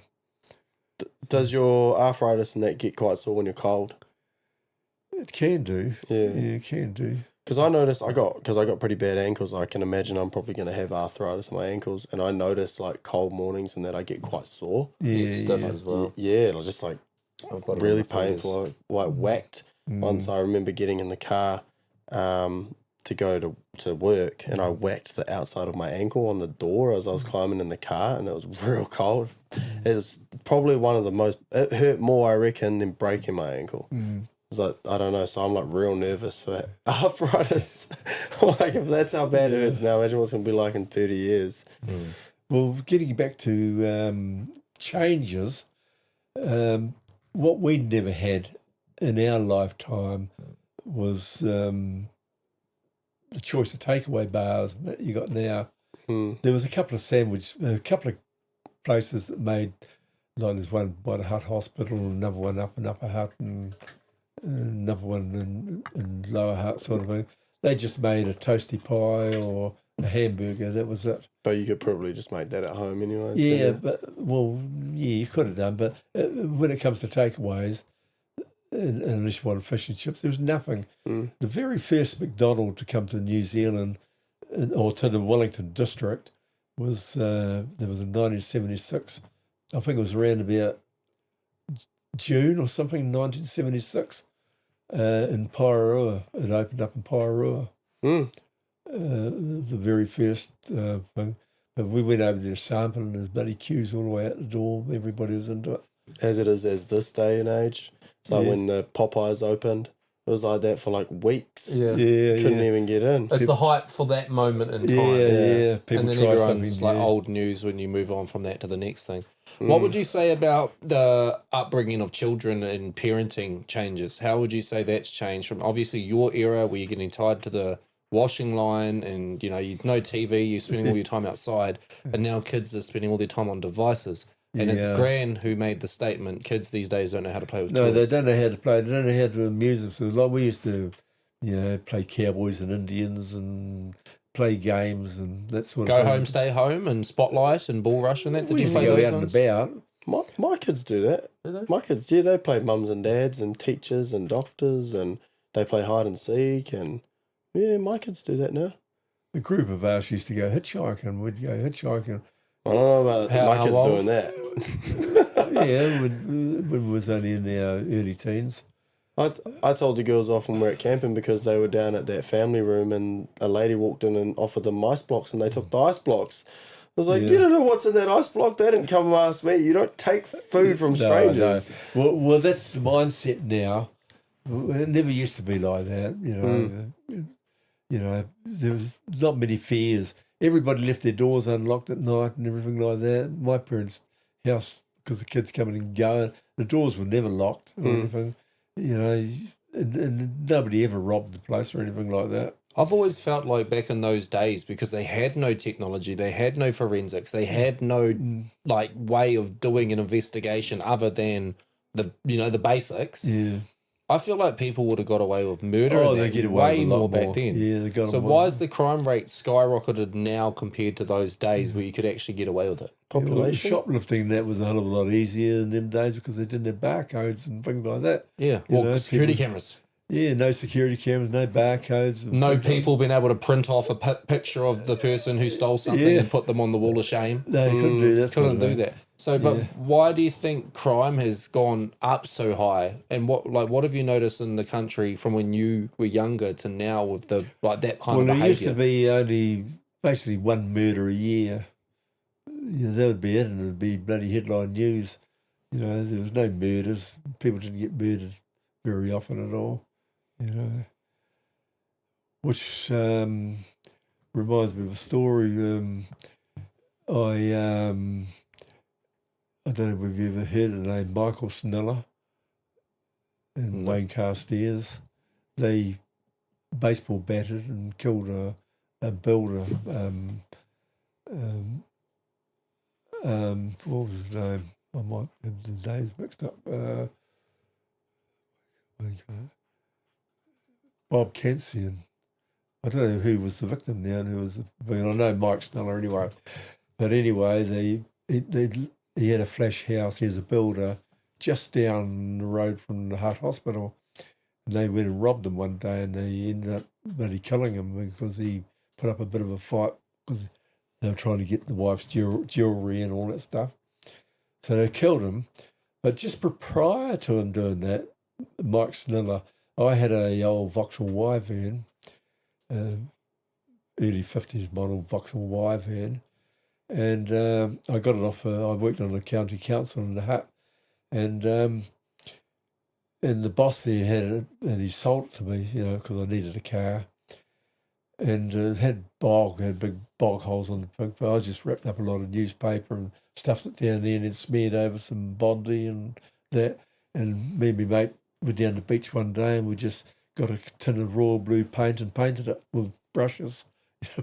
Patched off. Painted the whole car royal blue. It actually didn't look bad. It had a little bit of grit on it because it was a bit of a windy day. But it had a bit of grit. But it looked quite nice at night time. Anyway, my brother was having a party and this Michael Sneller turned up with his wife. I might have only been girlfriend at the time. I'm not sure. She did the disappearing act. She was murdered, and it's one of those cold cases that never got found. Oh. Anyway, him and his girlfriend or whatever she was at the time at my brother's party, and he had a 48 V8 Club Coupe, real flash looking thing. It was quite nice. I thought, shit, this is a nice looking car. And was outside having a smoke because I used to smoke in them days. And shit, that's nice looking wheels you got there. He said, yeah, but I want to settle down. I want to get something family wise, the thing. What about your car? You wouldn't want to swap, would you? I said, oh, hey, what? You want to swap that for mine? He said, yeah. Okay, done. So we swapped bloody cars there and then. And I ended up with this 48 Club Coupe. Yeah, and he got your patch job. And he got my patched up bloody Y-van, a heap of shit. Did he try and return it? No. So he's the guy that got murdered. And after that, he killed the builder. Oh, the guy that you swapped the vehicle with, killed the builder. Yeah. He's supposed to be settling down. It didn't look like he was settling down to me. Anyway, he did that, and he did life prison for it and everything like that. But then he came out and did something else and went back to prison. And did you say his partner was murdered as well and is a cold case? Yes. She had a Falcon GTHO, and she drove in a dressing gown. She left the kids home in a dressing gown. She just shot up to the local shops, which was in Nainai, the local dairy or something there, a little block of shops, and wanting to drive. I think, I'm not sure exactly where. But anyway, she went there, parked the car, went into the shop, and from that point disappeared to this day. And that must have been in the 80s or something. With him being a murderer, was he a suspect? Was in prison. He was a drug dealer and that. He was in prison as well, but they suspect he ordered a hit on her or something. Mm. And no, the car was found parked there, and her name was. Did I say it before? I don't know. I forget what it said. Marion Cranville. Marion Cranville. Wow. Can you Google her? Google Marion Cranville. So she's a potential a long-standing New Zealand cold case. Yeah, it's a long-standing cold case. The people involved with that situation. Yeah, it's been on television a few times and that. But yeah, that was my involvement with that crowd. You're probably the wrong person to give a budget car to, considering he's arming up and going killing people. Yeah, true. I know. He dodged a bullet, quite literally. Yeah. That's hectic, eh? Yeah. Any luck there, Trev? Yep. Marion Granville. Yeah. Often cited as Marion or Marion. From Lower Hutt, New Zealand. In 1980s is a long-standing unsolved cold case. Yeah. Key details of disappearance. It was in Nainai, Lower Hutt, August 1980s, between 7:30 a.m. and 7:45 a.m. Driving a grey Falcon. Blah blah blah. You're connecting some of the dots on this cold case, though, Gdad. You connecting some of the dots on the conversations help bring up an old cold case. Old cold case. Yeah.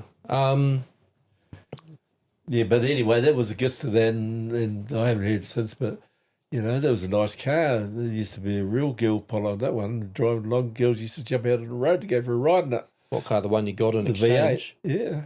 It was black. It had wheel spinner hubcap type of things, and it was painted black and red, and it had little lights coming off the front guards, little aerial lights on, and it was a real good car. You've had a long history with your cars and that, eh? Yeah, I have a long history. I've had about 30, closer to 150 anyway. Wow. But you taught me to drive. I taught you to drive, yes, and yes. 17, I think I was. Yeah, you got your license first hit. I did. Because you took in the advice that I gave you about whatever things. You actually came with me to pick up my first car too, eh? You had to drive it home because I wasn't allowed to. Yeah, that's right. I got it when I was 16, the Mitzi Gallant with the broken cam belt. Yeah, that's right. And I got it for $1,500 and I earned that money carting hay over the school holidays. But yeah, you came for a ride, we picked it up. I watched in awe as you drove my car and I wasn't allowed to. Yeah. And then you taught me how to drive in it.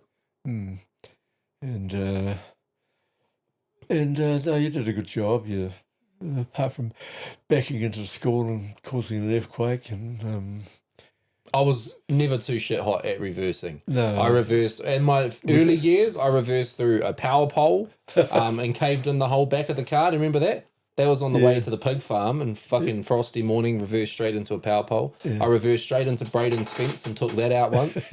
Smashed and cracked my. I remember my spoiler was like binded back together multiple times, and I also reversed into the school. I think that's why they invented reverse cameras.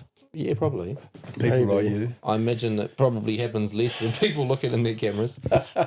I reversed into a parked car once. I did that too, bro. Out of my driveway. Yeah, I did it. I just, you know how like you can reverse out onto like a street. I reversed out to go onto the other side of the road to drive off, and I reversed across, and it happened to me. Off into the front corner. Gee, I was leaving Arohali's auntie's, and I did it to their car. I think it was. Was that recently though? Like 5 years ago. That's pretty recent. That's pretty recent. Yeah. This was when I was like 18. Nah, this happened, bro. And I full sent it, reversed, drove out the driveway, bang straight into the parked car across the street. I can't remember whose car it was, but it happened at their house. No, I stopped and I covered the. I think it was insurance. I can't remember the whole details, but that happened and I fucked up their car and I had a tow ball, so I didn't have any damage really. But yeah, reversing. Another interesting story I had with a I had a 1950, I think it was 51 single spinner, Ford V8.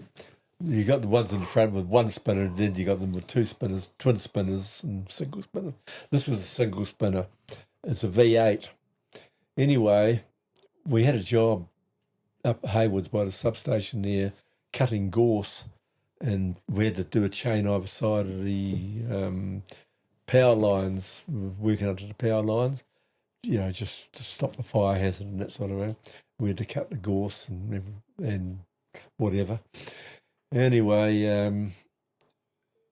the ideal thing was every morning we'd go there and they had I think it was sort of like a army truck, four-wheel drive.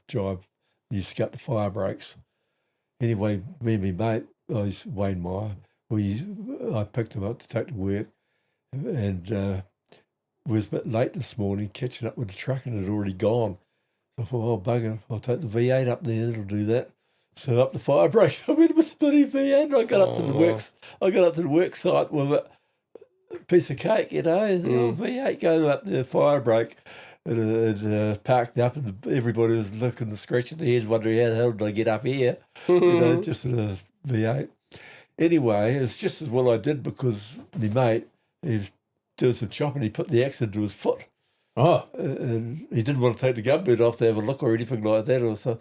So I said, quick, I'll put you in the bloody car and take you up to the hospital. So I put him in the car and zoomed up to the hospital and everything. He went in there, and it wasn't too seriously injured. They bloody stitched and wrapped it and everything like that. But it was handy just on that particular day to have the car there. You had to do the boost and speed run it to the hospital. And we used to call it the Yellow Submarine because the Beatles song came out around about that time. Oh. It was in 1967 anyway. I think it was 66 or 67. Anyway, I painted it with a roller. It was faster than a paintbrush. Canary yellow. It looked terrible. Yeah. But it was rough before I thought anything would look better. I had some bloody yellow paint of it. This would be. So I painted it with a roller of, and we the boys used to get along singing Yellow Submarine. So what about the generational change in music? Obviously, music's changed a lot compared to a Beatles soundtrack to a modern era album. Yeah, well, I wasn't that keen on the Beatles, to be honest. Because everybody else was doing, I went along and had a look at them arriving in Wellington that time when they come over in 64, I think it was, or something, 63 or something like that. John Lennon's still alive, obviously, at this stage. And yeah, I don't know how many are alive now or not, but all the dance halls you went to and everything like that, there was a few around them days. There's more dance halls than that around than what you got now. They had them on Sunday nights, Saturday nights, and different times like that. But all the music used to be bloody Beatles songs, Rock and blues and that, or country. Or the Beach Boys or something like that. What do you think of modern era music, though? Do you like the new sounds? Some of it's good. I like ABBA. I think ABBA's one of the best bloody groups going, I reckon. All their songs, all their music, timeless. I wouldn't say they're modern, though. That's what I said. It's timeless. They got timeless music. I always enjoy listening to one of their songs. Where other ones you hear it so many times and then you get fed up with it and ditch it. But I've never done that with an ABBA song. No, no, I don't know. What don't you like about the modern era?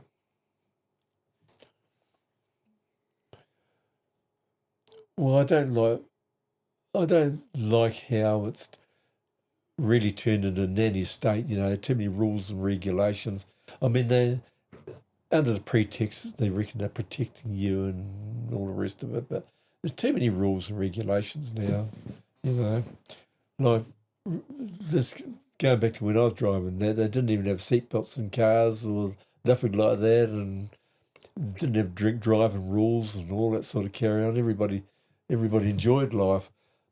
And just because it's an animal grade and people who, you might call them teetotalers and that, they didn't like people having fun, so they brought in all these regulations and everything. And the drink driving laws are stupid.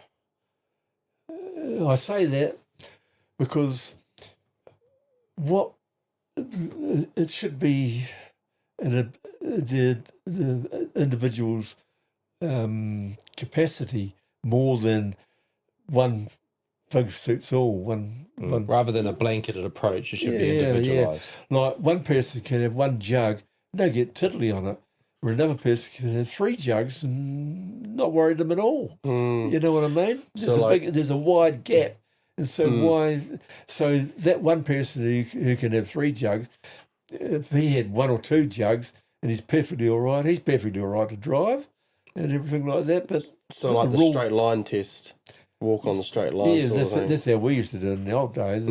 If you could walk a straight line and stand on 1 foot and do those sorts of things. You're kind of measuring the impairment based on a physical aspect rather than what a number of a technology piece is saying through the blood limits and stuff. Yeah. See, so, but one thing doesn't fit all, eh? I don't think so. Some people are seasoned drinkers, and although the rules say they can't drink and drive or that sort of thing, they're quite capable of doing it. I guess I know what you're saying. There's definitely a guideline you wouldn't for a know reason. because you're not a seasoned drinker. Well, I drank a lot when I was younger, but what I was going to say is it's funny because a friend of mine I won't name, we had and don't do this, what I'm saying, because it was dumb, but we had like a designated drink driver when we didn't have a sober driver. Yeah. So there was one of our mates that could drink, and we knew he was a good driver. Like we knew he was safe. He could be better than the other ones. Yeah. And one time we were driving back from town, and he got pulled over, and he didn't even blow over the limit, and he was drinking from pre-drinks to town to maybe an hour before we went home. Yeah. And we got pulled over. We're like, he's done, and we're like halfway home, and blew under the limit. Which is crazy to think. Like, I was so shocked to think that had happened. Again, don't fucking get in the car drink driving. It's stupid. Don't do it. Like, no, that's right. But that's the mindset now. You don't do it. You know, that's the mindset. That's the rules. That's one of a number of things. You know, the nanny state's taken over on. Do you have another example? Yeah, the discipline of children and that. Yeah, like we were talking. I was wondering about that. We talked about just 1990s. The teachers were smacking the kids. Now we can't smack the kids. You ask almost any adult who went through school and got the bloody strap or the cane or something like that, they'll invariably they'll tell you it's done them good. You know, it made them wake up their ideas and respect and everything like that. Because this era is disrespectful. Now the kids, they can say anything to the teacher, and you know, like I got the strap one time because I was in a when I was in this primary school. Somebody outside the door. We had a teacher, and her name was Miss Flood. Anyway, somebody turned the hydrant outside the door on, and all the water was coming out the door. I said, "Here comes Miss Flood," and I got the strap for it. Oh my gosh. It's a good one-liner though. Yeah. But I mean, but that taught me to. Oh, I won't do that again. I'm not going to say anything or, you know, in the Make earshot fun of the make fun of situation. anybody again like that. You know, so there was no harm in it. The trouble is people can't differentiate between discipline and assault. You know, there is people that just assault their kids in that, but they're going to do that with there's rules or no rules. Correct. But it's all the people that discipline their kids properly. They're the ones who you know, it's affecting. Yeah, and then Their kids are growing up like little shits because they weren't allowed to give them a hit. I think a lot of families do give their kids a little bit of a whack, even though it's against the law. But I mean, it's another one thing doesn't fit all. agreed. You Facts. I agree on that. What would you say your biggest regret in life, or biggest regrets? My biggest regret is, of course, not keeping some of those cars I owned over the years and not at least having photos of them, because nowadays with cameras, everybody's got a phone, click, click, click, click, and you got a history of your life in front of you. Nowadays, there's nothing, unless you had a brownie camera or something like that. If you was lucky enough to have one of those and remember to take it with you sometime, you wouldn't take it with you. Mostly only if you're going to the beach or something like that. You wouldn't take it to a nightclub or something like that. Yeah. And so you just didn't get photos taken. So a lot of your life isn't documented, or like That's there, right. there isn't that to reflect on. My life's not documented. I've got the odd photo here and there, but not many. I was even asking this. So Uncle Shane, which is your stepson, you kind of touched on him before. He went missing in 2008, and since then, obviously, we've never had any closure, I guess, because he's never been found. I raised the question with Mum, and I said, "Is there even any video of Uncle Shane? Anything? Because I don't even remember what he sounds like now. It's nearly 20 years, but was there even a video captured of him back in those days? No, Anywhere? Well, not that we know of. Some of his friends or something may have had something, but no, because even then the phones and the camera phones were only just coming in a bit. So that even then it wasn't an everyday occurrence, No, and video cameras and home quality kind of filming was VHS tapes and stuff. Still, I guess leading into that era. I've at home. I must have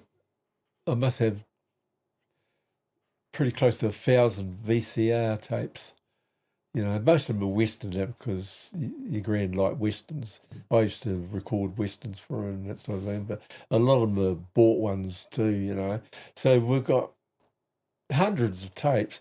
I've already taken a sack load up the dump, you know, because I don't know that anybody's even got the recorders. You can't buy them anymore or anything. And there might be a couple of old school people around. If there's any viewers that still have a VCR player and they want VCR tapes or anything to watch movies, mainly Westerns, but there's a lot of kids ones too, and that hit me up some way or another, and you're welcome to have them. But I've got a lot of DVDs too. It's a little bit more modern. There might be still people with with a DVD player. It's still becoming a lost art. Like even Xboxes, the games that we use to play, they're releasing discless Xboxes nowadays because there is, no need to have a disc because it's all on the internet. It's all on cloud or backup servers and that. Yeah, So, I mean, that's quite a change, eh? it is. Yeah. What would you say is your biggest fear? Claustrophobia. I'm the same.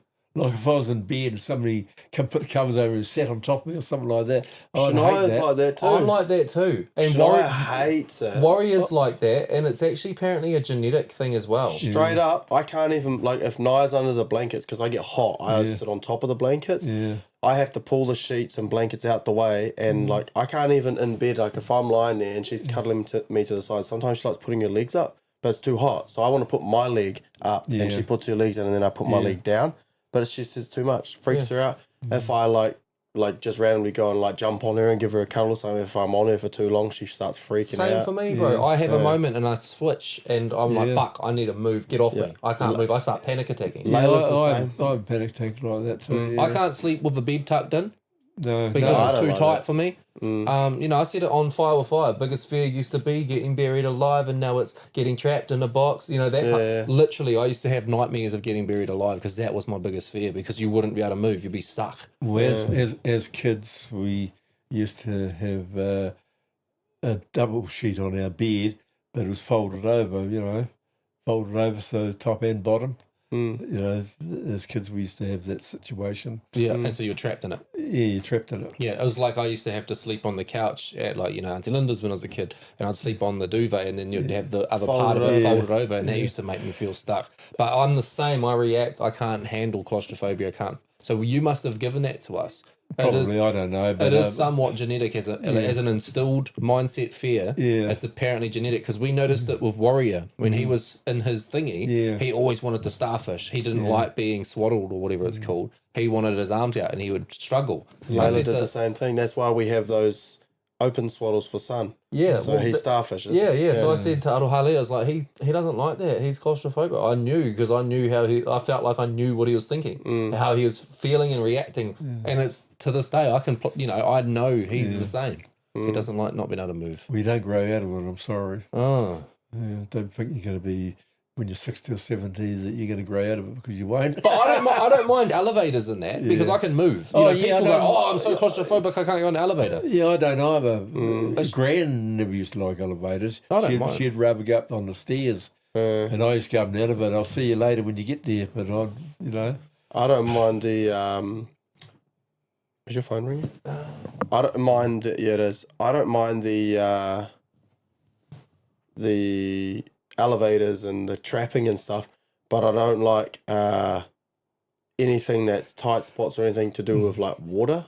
Yeah. So I don't like being inside a ship on the water. I don't like going down water slides. Like we went to Hawke's Bay recently, and the kids wanted to go, but obviously they can't go by themselves. And it's like an enclosed one. It was real slow, and I was like stopping, and I could I feel the water pressure getting up. I got to the bottom, my heart was racing. I was like, what the fuck? Like, I thought I was going to drown. Is that your worst fear, is it? Maybe it is drowning, because I don't like the ocean or anything either. Like, I like going fishing, but I'm still like, when we used to go out in the small boat, what we call the small boat? Trickster. When we used to go out on Trickster, I used to freak out, because you know how you were so low, like the water height was like up here, so it feels like you might go in and we're far out, you can barely see the land. I'm like, it's pretty scary. Like, so I think mine might be water. I think that might be mine. So that's one fear I could think of. I think that's about all.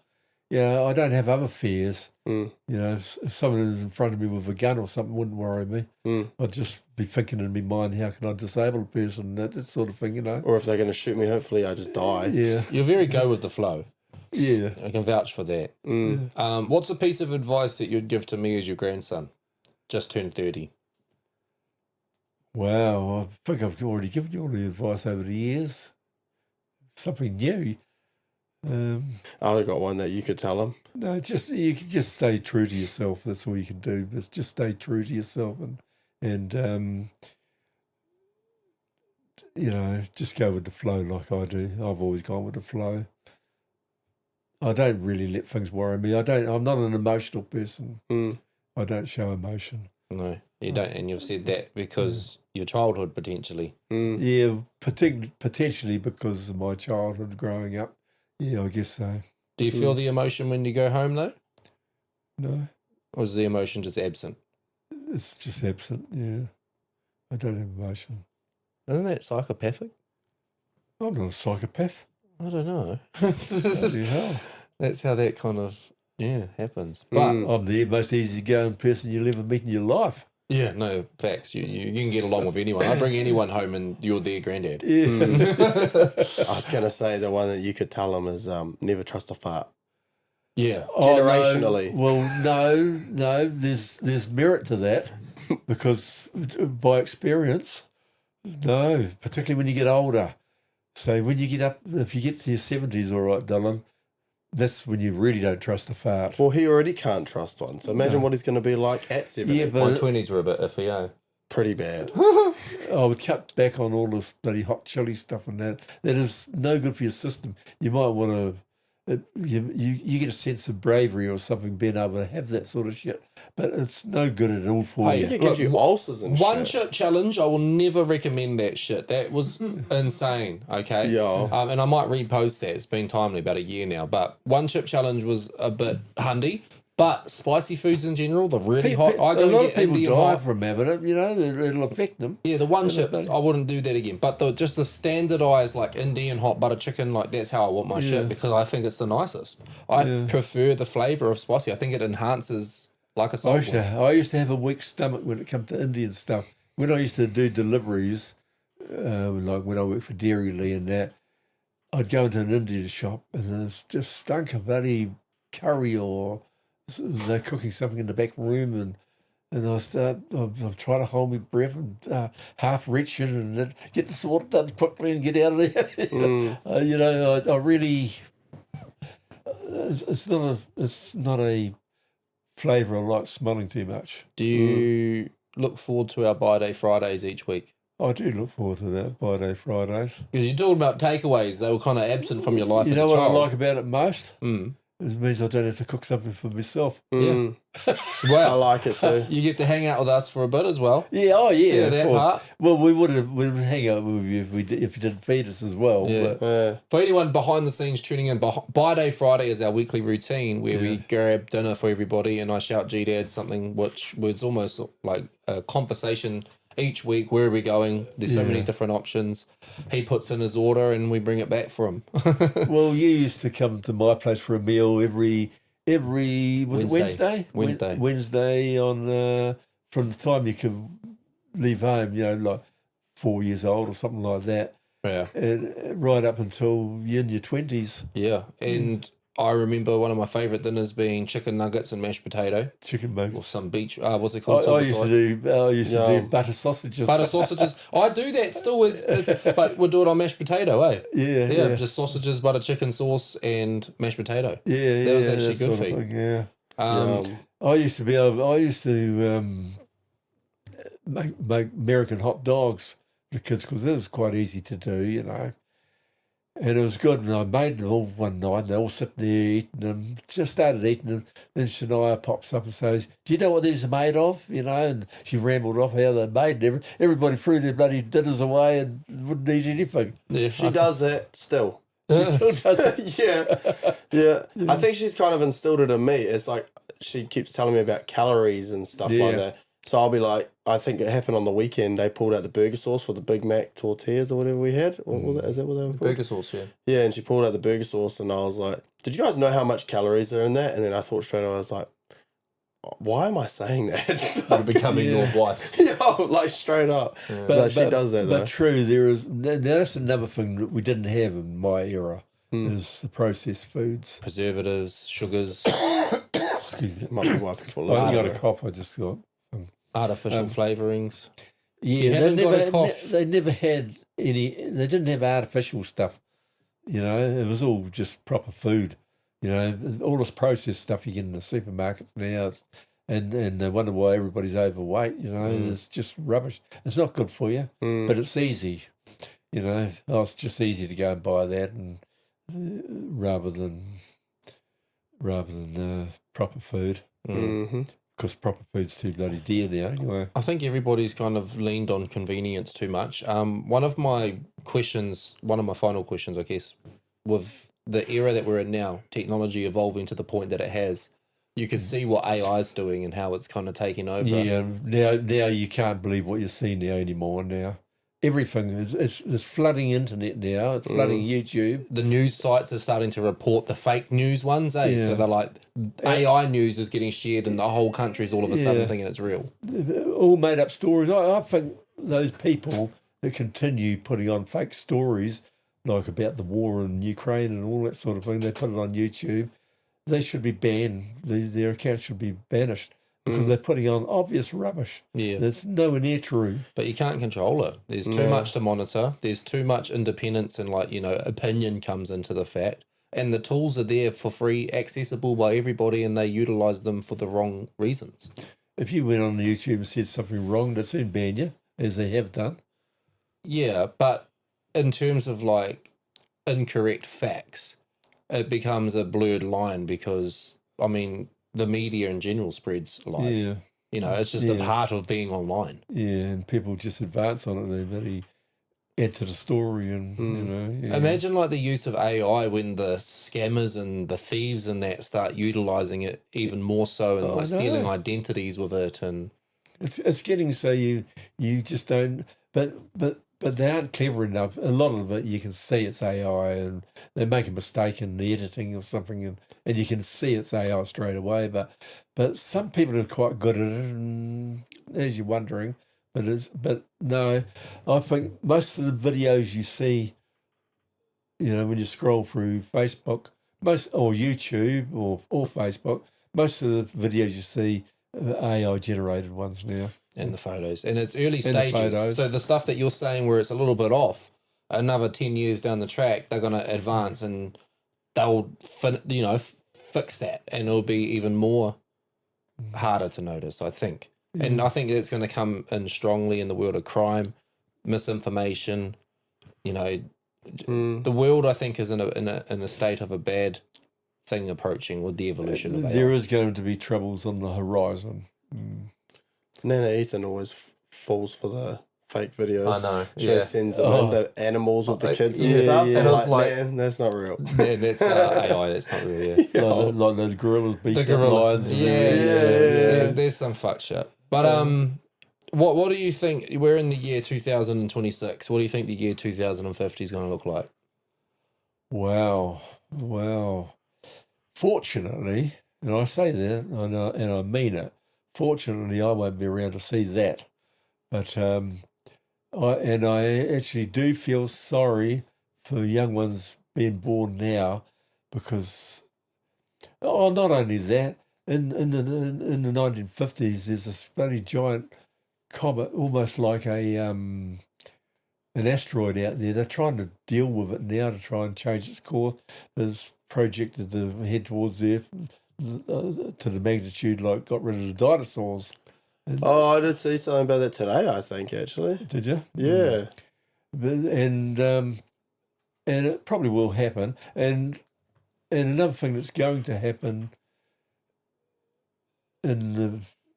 what's due to happen now, and it could actually happen every time, is a major 8 or 9 magnitude earthquake hitting the like from the Wairarapa or something. That plate just has to do a different shift, and eventually, do not be surprised if you get an earthquake large enough that if the North and South Islands don't join, at least you'll be able to narrow enough to put a bridge across or something like that. You think New Zealand's going to shift to the point that you'll drive across the Cook Strait from an earthquake? Look,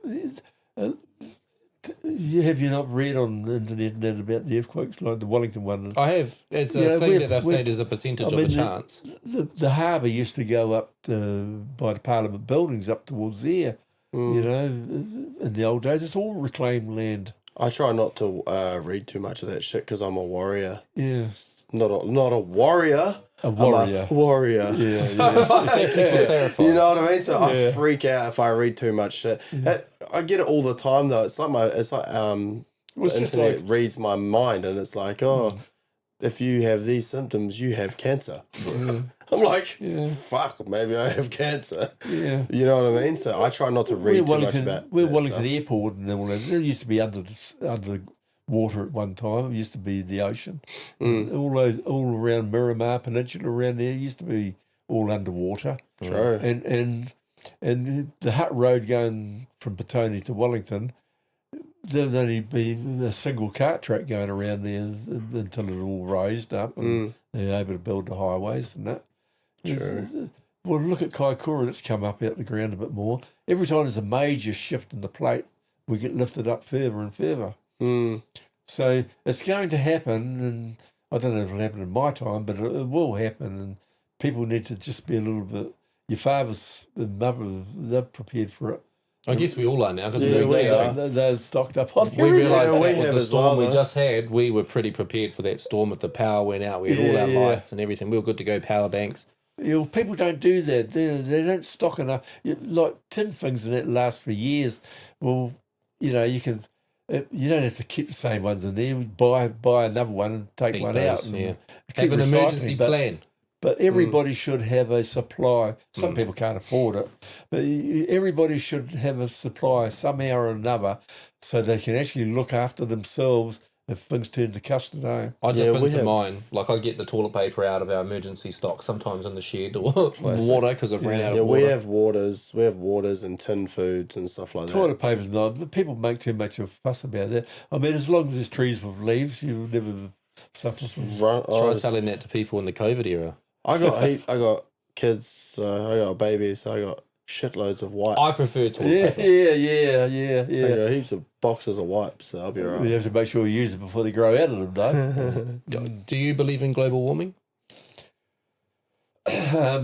Not the way they say it, because it's a cycle. Yes, there was the ice ages back in the day. Humans are not going to really predict the next ice age or whatever. Humans won't predict that at all. They think to get an insight of what the Earth looks like, go into space and look at the Earth. It looks infinitesimal. You reckon that anybody on there, how can they do? It's a monstrous thing. How can any individual make a difference? You know what I mean? Because going back way a long time ago, it's like a jigsaw puzzle. All the places are all separated. You know, if you have a look at all these countries and put them near to the nearest country, they'll join like a jigsaw puzzle. You know, it's all expanding out. You know, like that. Humans won't have any say. It's a myth, and it's the only thing I think that Donald Trump has said right. He doesn't believe in global warming, and that's about the only bloody thing he said right. Because I don't either. I don't believe in global warming. I don't think we're contributing that much.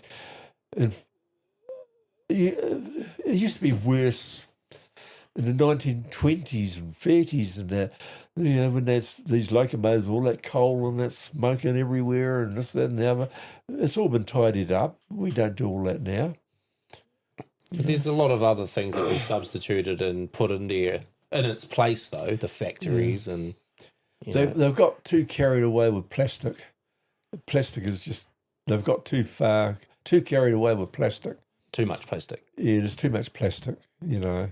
All right, they've got rid of the shopping bags. That's a start. And the straws. But I mean, they don't need to have all these products in plastic. I mean, they can make cardboard containers and paper containers and everything like that. Even just like a cereal package is made out of cardboard box and it's a plastic wrapping. Plastic it should just be inside. a paper bag wrapping, eh? Yeah. Or just a cardboard box.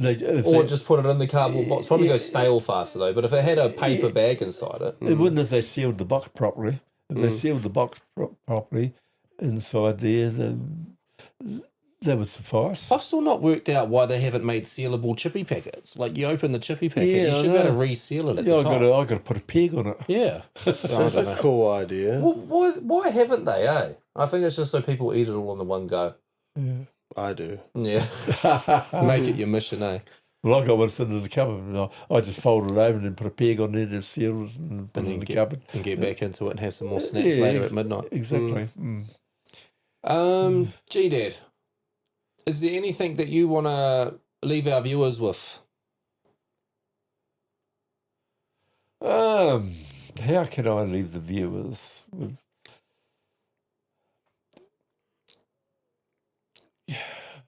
Well, I've seen everything over the years, really. I've seen everything. And really, you got to take what you see these days with a pinch of salt. Obviously, you can't believe everything you read. You can't believe everything you see. And you can't believe everything you hear. Where people used to be more truthful in years gone by. Nowadays, people are just... They'll tell a bullshit thing just for the effects or something, It's facts. Yeah. So just don't take everything as face value. There's a lot of fakes out there. There's a lot of fakes in the world now, and it's getting worse. And now that this AI is here, well, it's really going to be sad news for everybody, isn't it? Difficult to navigate. And as far as I'm concerned, this business over in Ukraine and in Russia, that's shocking. I mean, it should never happen. And the rest of the world, like Putin's getting people from Africa, he's getting people from North Korea, he's getting people from all over the place, going in and fighting for him, being used for them. Well, if they can do that, why can't Ukraine get a whole lot of people from all different countries go and help protect their country? I mean, he's not going to do anything nuclear. He'll probably blow himself up. They're all that contaminated. They've been built in the bloody 60s and 50s, all his nuclear weapons. The last time he tried to test one, it blew up when he tried to launch it. I mean, you'll find all the stuff like that. So that's a big risk he'll be taking, even trying to fire one. Do you think we're on the brink of World War III? There's been a lot of moments. We've had the headlines. They say World War, but I don't think it's going to affect the whole world. It's going to affect a few countries dealing to each other, sort of thing. But the knock-on effect continues across the world, though. Just like we've seen with the Ukraine and Russia, Ukraine or whatever is where we get the wheat from, or however that worked, and then now we've got less of a supply, so the costs go up, or however that becomes. So I think it's that. Yes, because all these other countries, democracies, see, Putin's not a democracy. He's a dictator, and he can't. He can't be like a normal person. He can't go anywhere. He can't go to a restaurant. He can't go out and meet people and shake their hands everywhere. He basically lives in a bloody bunker, because that's his life. He's only got this war that he thought he'd be able to bring back the Soviet Union, take over all those countries and bring it back. He's never going to do it. He can't even do it to Ukraine, so he's not going to be able to do that. So why not stop it now and be done with it? You were around through the Hitler years? Was it Hitler, or was that pre-existing? When did he die? In 1945, I think, didn't he? He must have. No, I was born in 47. So you just missed it. But that's obviously another big historical moment, and that's somebody who started a war and with his political viewpoint. But I went past Queen Elizabeth and everybody because I had King George. Was it the fifth or something? King George was the king when I was born, and then Queen Elizabeth in 19. I was going to the public school. That was my first stint at the public school in 1954. When and I got a medal for it. I've still got the medal. It's a half crown and a medal attached to it, but the fabric's gone. But I've still got the coin from that 1954 from a visit. She only drove past the school. We all stood out there with little flags and waved to her. Does she give you the medal? Huh? Does she give you the medal? No, the school did. Oh, the school did because you met the Queen. Yeah. So yeah, she had a long stretch, 1950s, She had a and she stretch. passed like a few years ago. Yeah, so I've outstayed her, and now we'll go back to another king again. And might even get to see William come in. Yeah, well, the current king has had his health scares and that, eh? But there again, I'm not sure how. I don't think the monarchy is ever going to carry on like it used to. When like up to Queen Elizabeth and even up to Charles, they had weird rituals, weird ways of doing things. William's not going to be that. William's a modern person. Modern, yeah. He's modern. So those traditional ways will probably dissolve. That's all going to go out the door. So all those traditions. But that's life. Yeah, Traditions have changed. Things will change, and I think because they were traditional things is what kept them going so long. But when it becomes untraditional, people might get fed up with it, and that might be the end of it. We're in an era of that happening, I think. A lot of the old ways are gone, and we're in with the new. Any questions from you, buddy? No. I think he's asked all his questions tonight. Cuzzy Trev. Yeah, have you got a question for an old fella? Something you really want to know that an old fella might know? Yeah, I do actually. I was wanting to ask this question like ages ago. For work, what was your go-to lunch? Great question. Generally, in my early days of work, we used to take our own lunch. Take our own lunch to work. Not many places had canteens as such. People used to just go around with a tea trolley. There'd be a lady going around with a tea trolley to your position wherever you were.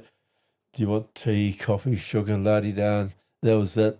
You had a 10-minute break for that, and they would go away, and then in the afternoon they'd be back again for afternoon tea. But since then they've done away. In most employment places, there's no morning tea or afternoon tea anymore. That faded out. But in the old days, that's what you did. But then when I started going to places that did have canteens, they would have proper meals in the canteens, that had proper food. But what packed lunches were you taking? Or Marmite and lettuce sandwich, or a bloody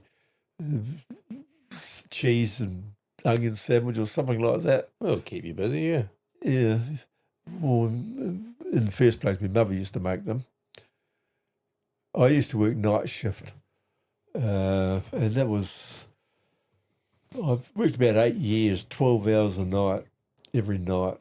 And my mother used to, and I used to, depends on the hour. Sometimes it'd be 4:30 to 4:30 in the morning, and then other times it'd be 8 o'clock at night. There was a horrible shift, 8 o'clock at night to 8 in the morning, because 8 o'clock at night you feel like you want to be going to bed instead of going to work. I used to hate that. And the company used to put on taxis. The taxi used to pull up and take us to work and take us home again. Oh, yeah. Things were different. Yeah. I used to work at Ajax GKN and making nuts and bolts, and I was a charge hand. I would have been foreman, but I didn't have an engineering degree, and to be a foreman, you had to have an engineering degree.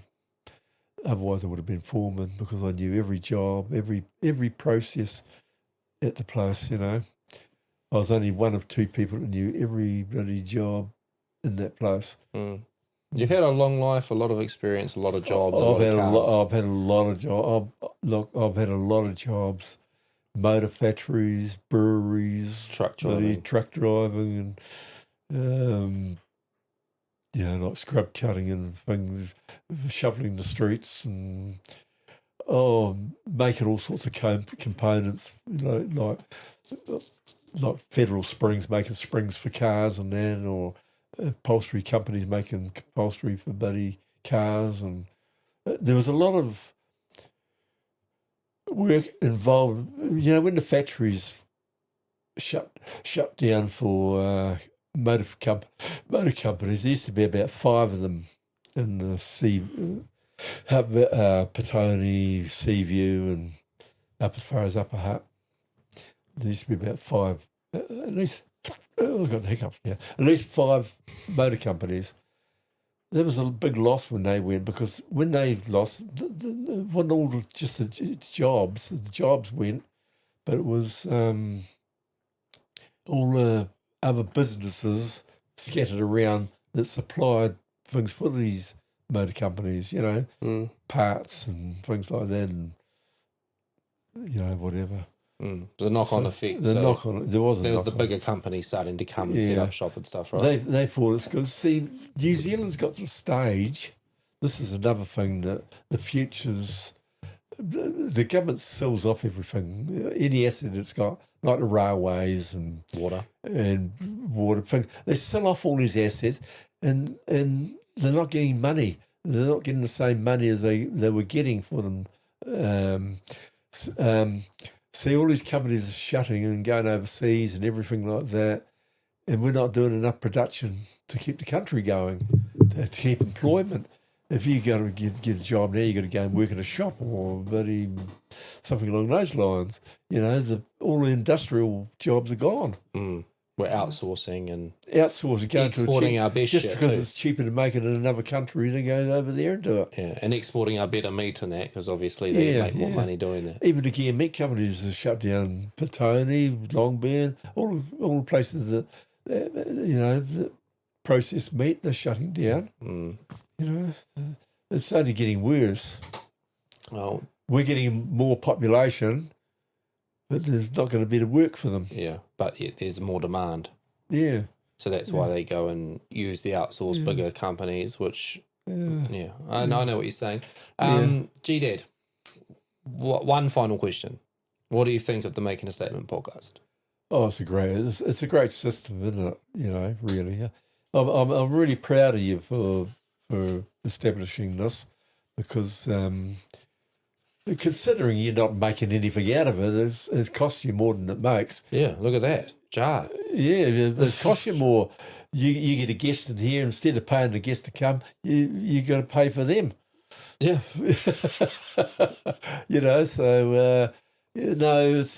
It's just something you like doing, and Ethan obviously likes it as well. And Cuzzy Trev, he likes doing it because I think he's too scared to say I'm not doing it anymore anyway, isn't he?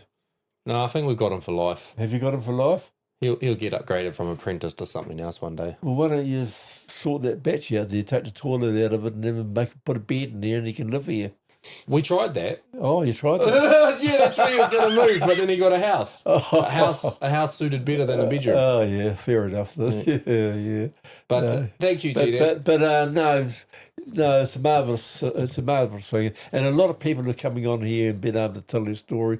Like, what the viewers have to realise too is that it's just a group of people coming here to talk their bloody stories and talk a whole lot of bloody.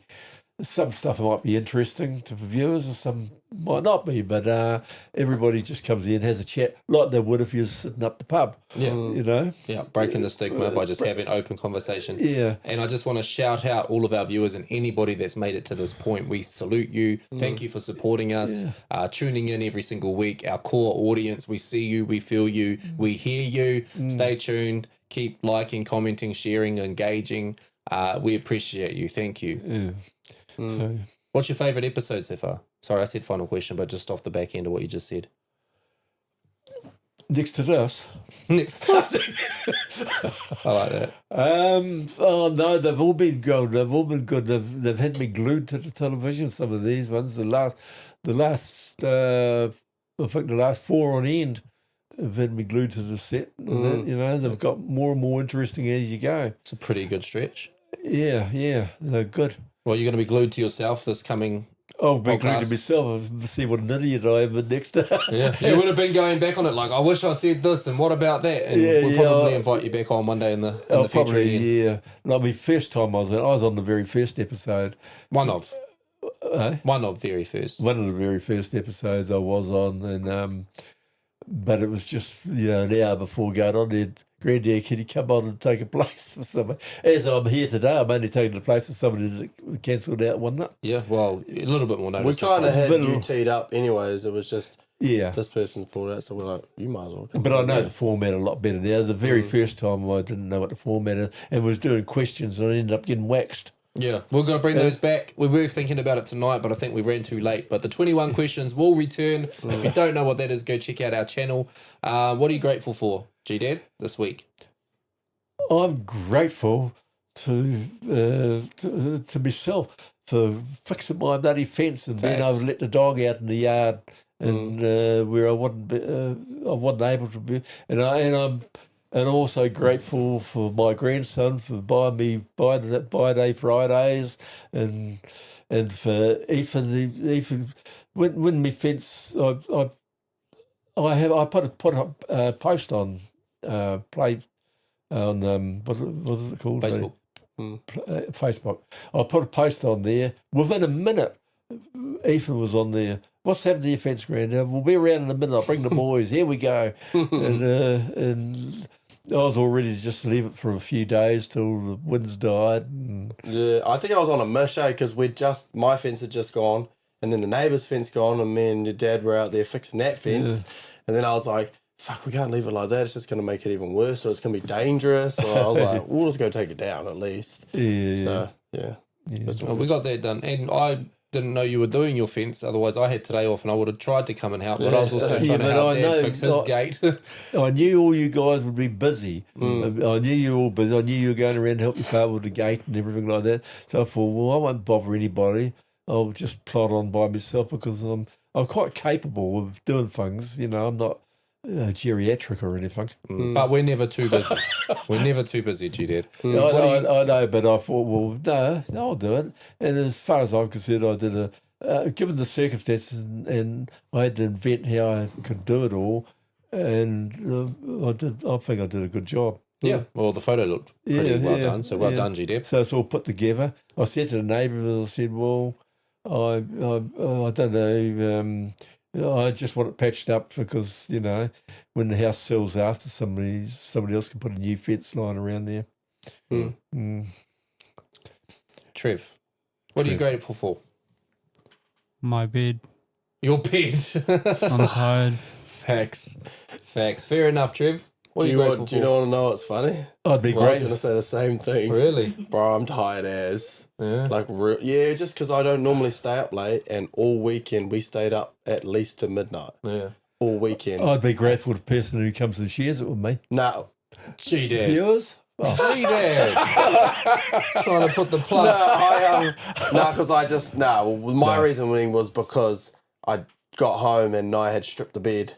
So, she did the easy part. I had to make the bed and do the new duvet cover and stuff. But I just love the feeling of getting into a freshly made tight sheet. Clean bed. Nice, not clean. tight sheet. Nah, not tight top sheet, but tight bottom sheet. You know how over time it just gets looser and then it doesn't feel as good when you get into that nice cold tight sheets. New sheets. I'm going to have such a good sleep. That's where you're you about get two to different types of sheet, one for the summer, one for the bloody winter. I live normal the whole time. I can't use those thick sheets. I like get too silk hot, sheets. man. I get super hot. Yeah, I do too. But you're about to go jump into your bed. I'm excited. I can imagine. Midnight's pretty standard for me. But I'm grateful for everybody that made the effort to come through to my birthday. I had a really great experience, a lot of memories made, regardless of the weather. We were there as a collective. We experienced it and we made the most of it. So my appreciation and gratefulness goes out to everybody that spent my birthday weekend with me. And I seen you on the day of as well. So you're included. I come around for tea. You couldn't kind of commit to the camping trip, but we still got to catch up. I'm not going to go up in a storm. I've got more sense. no. I'm not like you. I'm not like you young people go